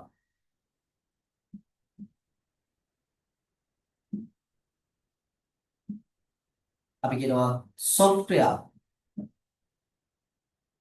as a service. right සේවාවන් තුන මතකනේ යටිතල පහසුකම් කියලා කියන්නේ ඔයාලා ෆෝන් එකේ නැති යටිතල පහසුකමක්. අර අපේ ගෙදරට කරන්ට් එක නැතිනම් අපේ ගෙදරට වතුර නැතිනම් අල්ලපු ගෙදරින් වතුර ඉල්ල ගන්නවා වගේ. අපේ ෆෝන් එකේ නැතිනම් Google Drive වගේ sorry අපේ මේ ස්ටෝරේජ් එක ෆැසිලිටිස් නැත්නම් ඒක අපි Google Drive එකෙන් ගන්න එක මේ. ඒ වගේම තමයි අපේ ෆෝන් එකේ අපිට මොනවා හරි ඇප් එකක් ඩෙවලොප් කරන්න අවශ්‍ය පරිසරය නැතිනම් ඒක අපි ඔන්ලයින් ගන්න එක තමයි මේ. ඒ වගේම අපේ ෆෝන් එකේ ඇප් එකක් දාන්න ෆැසිලිටිස් නැත්නම් ඒ ඇප් එක දැම්මම පස්සේ අපේ මේ ෆෝන් එක ස්ලෝ වෙනවා නම් අපිට ඒ ඇප් එක පාවිච්චි කරන්න පුළුවන් ඔන්ලයින් අන්න ඒක අපි කියනවා මොකක්ද මුදුකාංග සේවාව. හරි නේද? රයිට්. මුදුකාංග පරිසර කියලා කියන්නේ මුදුකාංග සේවාව. මේක පරිසර කතාවක් නෑ. මේක පරිසරය කියලා කියන්නේ සංවර්ධන පරිසර හරි මුදුකාංග සේවාව නේ software as a service. Right. ලියා ගන්න මේ තුන අනිවාර්යයෙන්ම දාගන්න ඒ තුන මේ ඉතා වැදගත්. cloud computing වල services. ඔයාලට note එකේ ඔක වැඩිදුර විස්තර කියව ගන්න පුළුවන්. short එකේ ওই ටික විතරක් තිබ්බම ඇති.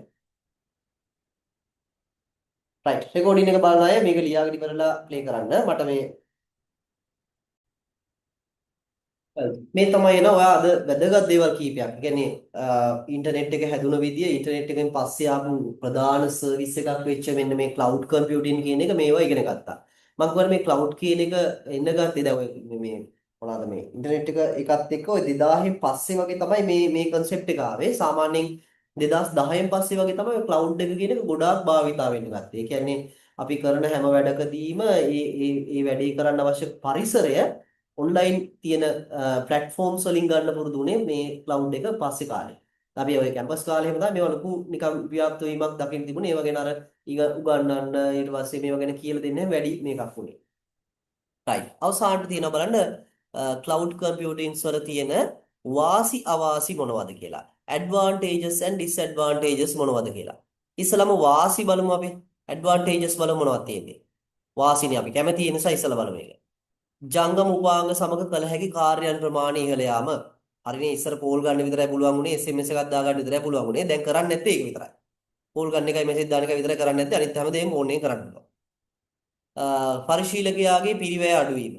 ඔව් ලොකු අර කම්පියුටර් එකකින් කරන්න පුළුවන් දේ ළමයි ඔන්ලයින් කරන්න පුළුවන් නිසා එක එක ඩිවයිස් වලින් ඒවත් එක එක මේ ඇප්ලිකේෂන් වලින් කරන්න පුළුවන් නිසා දැන් ලොකු පිරිවැයක් අඩු වෙලා තියෙනවා. නැත්නම් ඉස්සර නම් ඔයාලට ලොකු වියදමක් යනවා ওই වගේ ලොකු වැඩ කීපයක් කරන්න. දැනක වීඩියෝ එකක් එඩිට් කරනවා කියන එක මේ ඉස්සර නිකන් ලොකු මැෂින් එකකින් කරපු වැඩක්. දැන් නිකන් මේ තියෙන අතේ තියෙන ෆෝන් එකෙන් පුළුවන් වැඩි. ජංගම උපාංග තුල අවශ්‍ය සැකසුම් තාක්ෂණයේ ආචායන හා විදුලි බලය යන පහසුකම් යම් සීමාවක පවත්වාගෙන ඉහළ තාක්ෂණීය භාවිතයෙන් සීමා රහිත ආචායනයක් භාවිතා කළ හැකියිම. ලොකු ඉඩ ප්‍රමාණයක් පාවිච්චි කරන්න පුළුවන්. ඉහළ තාක්ෂණික පහසුකම් ලෝකේ පුරා එකවර බෙදී යාම. කත් හොඳයි. ඒ වගේම අන්තර්ජාල පහසුකම් this ඉස්සලම advantages English වලින් කියවන්න increase the number of tasks that can be performed with the mobile devices, reduction in user cost, ability to use a high level processing technology, unlimited storage capacity and maintain necessary processing technology, storage and power within certain limit on mobile devices. එක limit එකක ඉඳගෙන ඔක්කොම වැඩ කරන්න පුළුවන් වීම තමයි මේක ඇවිල්ලා මේක. අනිත් එක තමයි simultaneous distribution of advanced technological facilities across the world. ලෝකේ පුරාම ඉහළ තාක්ෂණයේ බෙදී යාමත් එක වාසියක් මේ cloud නිසා. ඒකට හේතුව මම කියන්නම්. හිතන්න ඔය cloud computing නැත්තම් ළමයි අපි හැමෝම ලොකු අර ඉහළ පහසුකම් තියෙන කම්පියුටරයක් මිලදී ගන්න ඕන. හැබැයි දැන් එහෙම නැහැ. ඉහළ පහසුකම් කියන ඒවා අපේ කම්පියුටරේ නැති වුණත් අපිට cloud එකකින් කරන්න පුළුවන්. උදාහරණයක් හිතන්නකෝ අපේ මොබයිල් ෆෝන් එකෙන් අපිට මොනවා හරි PowerPoint presentation එකක් එහෙම නැත්නම් ෆොටෝ එකක් එඩිට් කරගන්න ඕන වුණා නම් ඉස්සර විදිහට නම් මේ අපිට වෙන්නේ අපේ කම්පියුටරේම ඔය ඔක්කොම පහසුකම් ටික දාගන්නවා. හැබැයි දැන් ඔය Canva වගේ සයිට් එකකට ලොග් වුණ ගමන් ඔයාට ඔය වැඩේ කරන්න පුළුවන්. Google Drive Google මේ sheet එකකට Google Doc එකකට ලොග් වුණ මේ ගත්ත ගමන් ඔය වැඩේ කරගන්න පුළුවන්. ඒ කියන්නේ මේක මේ පහසුකම අපිට ගොඩක් වැදගත් වෙලා තියෙනවා දැන්. අවාසිත් නැතුවම නෙවෙයි මොනවද තියෙන්නේ අන්තර්ජාල පහසුකම් අනිවාර්ය වීම. ඉන්ටර්නෙට් නැත්තම් ඔක්කොම වැඩේ අබ්ලික් වෙනවා. ඔක්කොම ඩවුන් වෙනවා. දත්ත වැය වීම නැත්නම් අපිට මේකට data අපිට ගොඩක් ඕන වෙනවා නේද? data පහසුකම් ගොඩක් ඕන වෙනවා. අන්තර්ජාල වේගය අඩු වීමෙන් සේවාවන් අඩාලුයි. අපේ ෆෝන් එකේ තියෙන තියාගෙන කරනවා වගේ නෑ ඉන්ටර්නෙට් ස්පීඩ් එක අඩු වුණොත් එහෙම මල පැන්නා කියලා එහෙම වැඩි මේ වැඩි වේගවත් වෙන්නේ නෑ. සමහර අය කේන්ති යනවා මේ වුණා කියලා. එහෙම කේන්ති ගියා කියලා වැඩි ඉක්මන් වෙනවද? එහෙම නෑ. අන්තර්ජාල වේගය අඩු වුණා කියලා කියන්නේ සම්පූර්ණ සර්විස් එකම අඩාල වෙනවා. බලන්න ඩිස්ඇඩ්වාන්ටේජස් තියෙන මොනවද එනවා. mandatory requirement of internet access. internet access වල අනිවාර්යයි. data consumption cost. data consumption වල cost එකක් වෙනවා. ලොකු වියදමක් යනවා අපිට data වැය වෙන එකට. අපි මොනවද මේ internet service provider ආයතනයකින් අපි ගත්තම් පස්සේ. ඒ වගේම තියෙනවා services being affected by low speed internet. Internet speed එක අඩුයි නම් මොකද වෙන්නේ? අපිට ඒකේ affect එකක් වෙනවා අපේ service එකට. හරි. එහෙනම් මෙතෙන්ට අපිට අද දවසේදී මම කතා කරන්න හිටියා ඊළඟට මෙන්න මේ කියන කම්පියුටර් එකක අපි ගත්තොත් එහෙම abstract layers තියෙනවා. ඒ abstract layer ගැන කතා කරන්න හිතන් හිටියා. ඒ වගේම තමයි මේ කම්පියුටර් එකේ main parts තුන. ඒ කියන්නේ hardware, software and liveware ගැන පොඩි introduction එකක් දෙන්න හිතන් හිටියා. කමක් නැහැ. ඒ ටික අපි ඊළඟ දවසට තියාගමු. නැත්නම් මේවට ඔක්කොම ඔලුවට දාලා එකපාර මේවා තේරුම් ගන්න තේරුම් ගන්න අපහසු වෙනවට වඩා හොඳයි. අපි මෙතනින් අපි වැඩේ අද දවසේ කතා කරපු එක වඩාත් හොඳින් තේරුම් ගන්න ඉන්නවනම් හරි මම කියන්නම් අද දවසේ අපි කතා කරපු ඉස්සෙල්ලාම අර ඩොමේන් ගැන කතා කරා ඒ කියන්නේ data store කරලා තියාගන්න තැන් තමයි අපි domains කියලා කියන්නේ ඒ වගේ තියෙන data එකක් ගන්න තියෙන ටෙක්නොලොජි එකට අපි කියනවා ඒ domain එක තියෙන data access කරන්න තියෙන retrieval technology එක. එහෙම නැත්නම් දත්ත සමුද්දරණ තාක්ෂණය කියලා කියනවා. ඊට පස්සේ අපි කතා කරා ළමයි මේ එතනින් පස්සේ තමයි ඉගෙන ගන්න ආවේ මෙන්න මේ cloud එක කියන්නේ. sorry internet එක කියන්නේ මොකක්ද? ගන්න networking කියන්නේ මොකක්ද කියලා. එතනදී network එකක් හදන්න පුළුවන් දේවල් විදියවල් තුනක් කිව්වා LAN, MAN, WAN කියලා. මේ විදිහට හදාගත්ත WAN network එක තමයි ලෝකේ පුරාම විහිදුණු network එකක් කියලා අපි කිව්වේ. ඒකේ ලොකුම අවස්ථාව තමයි internet කියලා කියන්නේ. මේ internet එක පාවිච්චි කරන විදිහ අපි එහෙම නැත්නම් internet එක හැදුණු විදිහ කතා කරා. ඒකේ තමයි අර ටිම් බර්නර්ස්-ලී ළගේ ඊට පස්සේ ඔය 1969 ඕපන් වෙච්ච ඔය කතන්දරය අපි ඉගෙන ගත්තා. ඊට පස්සේ අපි ඉගෙන ගත්තා මේ ඉන්ටර්නෙට් එකේ ලොකු භාවිතයක් ගැන ක්ලවුඩ් කම්පියුටිං කියන්නේ මොකක්ද කියලා. එහෙම නැත්නම් වලාකුළු පරිගණනය කියන්නේ මොකක්ද කියලා. ඊළඟ දවසේදී ඔයා ඉගෙන ගන්නවා ඔය දත්ත සැකසීම තොරතුරු කියන එක අපි ඉගෙන ගන්නවා තව විදිහට ආදානය ක්‍රියාවලිය ප්‍රතිදානය කියලා. ඔන්න ඕකෙන් ළමයි ලොකු ප්‍රශ්නයක් ඇහුවා ගිය අවුරුද්දේ. 2024 ලොකු ප්‍රශ්නයක් ආවා මේ මම ලබන සතියේ තියන් ඉන්න abstract layer කියන එක. ඒක බලමු අපි මේ ප්‍රශ්නෙත් එක්කම බලමු මේකේ දීලා තියෙන දේවල් වලින් පුළුවන්ද කියලා ලෝකයේ තියෙන මොකක් හරි ප්‍රැක්ටිකල් උදාහරණයක් කරා. ඒකේ තිබ්බේ ওই දරස් වගේ සයිට් එකට ලොග් වෙලා මොනවා හරි බඩු මිලදී ගන්නවා වගේ එක ආදානයේ සැකසීම ප්‍රතිදානය කියන දේවල් අපිට ලියන්න පුළුවන් දෙයක්. ඔන්න ඔය වගේ ඒකට අවශ්‍ය කරන දේවල් ටික අපි එතකොට ලබන සතියේදී ඉගෙන ගන්නවා. ඒ වගේම තමයි ඔයාට මේ සතිය ඇතුළත මම අර කිව්ව මේ විදිහේ සම්පූර්ණ ටියුට් එක හම්බ වෙයි. ඒ වගේම තමයි විස්තර මොනවා හරි අවශ්‍ය නම් මැසේජ් එකක් දාන්න මේවා. ඒ වගේම අර ඇඩ්‍රස් එක නැති ළමයා මට මැසේජ් එකක් දාලා තියන්න මේ WhatsApp වලින්. ඒක පස්සේ දැම්මත් කමක් නැහැ. දැම්ම හදිසි නැහැ. අනිවාර්යයෙන් ඒක දාන්න. මොකද මට මේක එවන්න විදිහක් නැති නිසා. හරි. එහෙනම් අපි අද දවසේදී කතා කරපු ප්‍රධාන කොටස ඉවරයි. වැඩි බයිලා නැහැ. අපි සම්පූර්ණ ඉගෙන ගන්නම තමයි මේ පැය දෙකම කතා කරේ. විනා නම් මනම් කතා කරන්නේ නෑ. මට අනවශ්‍ය දේවල් මම මේකක් විදිහට කිව්වෙත් නෑ. මේ අවශ්‍ය දේවල් ටික තමයි අපි කතා කරේ. ඒ වගේම ඔයාගේ වැඩ ටික කරන පිළිවෙල හදාගන්න අර මම කිව්වා මතක ඇති ඔයාට මේකක් දෙනවා කියලා මේ මොකද්ද මේ හෝම්වර්ක් එකක් දෙනවා කියලා ඒක අපි මේ සතියේ මම දාන්නම් මේ සතියේ ඔයාට මේ ගෲප් එකට දාන්නම් හෝම්වර්ක් එක. ඒක අනිවාර්යෙන් එතකොට ඊළඟ දවසේ කරන්න ජොයින් වෙන්න. ඒක අපි ඊළඟ දවසේ ඉඳන් සාකච්ඡා කරන්න පටන් ගන්නවා. හෝම්වර්ක්ස් වලට වෙනම පොතක් ගන්න කියලා කිව්වා. පොඩි පොතක් වුණාම ඇති ලොකු පොතක් ඕනේ නැහැ. මොකද ඔය රිවිෂන් ක්ලාසස් පටන් ගත්තට පස්සේ ලබන අවුරුද්දේදී රිවිෂන් ක්ලාසස් පටන් ගත්තට පස්සේ ඒකට ආයි වෙනම අපම වෙලාවක් යන්න ඕන නැහැ. ඒ කියන්නේ ඒක අපි එකෙම කවර් කරගන්න නිසා. හරි. මම හිතනවා අද දවසේදී කතා කරමු ටික හැමෝටම තේරුණා. ඒ වගේම අපි අද දවසේ කතා කරන්න දාගත්ත කොටසත් අවසానයි. ඒ නිසා අපි ලබන සතියේදී සුපුරුදු වෙලාවේදී ක්ලාස් එක තියෙනවා. අර තාම මම කිව්වා මට මේ රිවිෂන් පටන් ගන්න 26 රිවිෂන් පටන් ගන්න එකත් එක ළමයි චුට්ටක් බිසි වෙලා ඉන්න නිසා ඔයාලට අර අමතර දවසක් දාගන්න මට තාම දවසක් ෆික්ස් කරගන්න බෑ. අපි නිවාඩු කාලේ කොහොම හරි දවසක් දාගමු මේ ස්කූල් නිවාඩුවේ පරිප්‍රයෝජනයක් ගන්න. ඒ වගේම අර 4 වෙනි පාඩම ඔයාලට ජනවාරි වෙද්දී ආවරණය කරලා සම්පූර්ණ මේකක් වෙන්න. කියන්නේ විභාගෙට ලෑස්ති කෙනෙක් විදියට තමයි ජනවාරි මාසෙ වෙද්දී ඔයා එළියට එන්නේ. ජනවාරි මාසේ අවසානයේදී ජනවාරි මාසේ මුලදීම ඉවර කරන්න බැරි වෙයි. දැන් මතක තියාගන්න. හරි. එහෙනම් අපි අවසන් කරනවා. හැමෝටම එනම් good night. ලබන සතියේදී හම්බෙමු. මොනවා හරි ගැටලු තිබ්බොත් මට මැසේජ් එකක් දාන්න WhatsApp එකේ. රිප්ලයි කරන්න පරක්කු වෙයි. මට ටිකක් ඔය මැසේජ් බලන්න මේ පරක්කු වෙන මේ දවස්වල ඔය විභාගෙලින් ළමයි එවන නිසා IT එක තාම තිබුණේ නැහැ නේ පේපර් එක. ඒ නිසා ඔය ප්‍රශ්න අහන්න නිසා ටිකක් පරක්කු වෙනවා. නැත්තම් වෙන ගැටලුවක් නැහැ. රයිට්. එහෙනම් අපි අවසන් කරමු. හැමෝටම good night. හරි good night.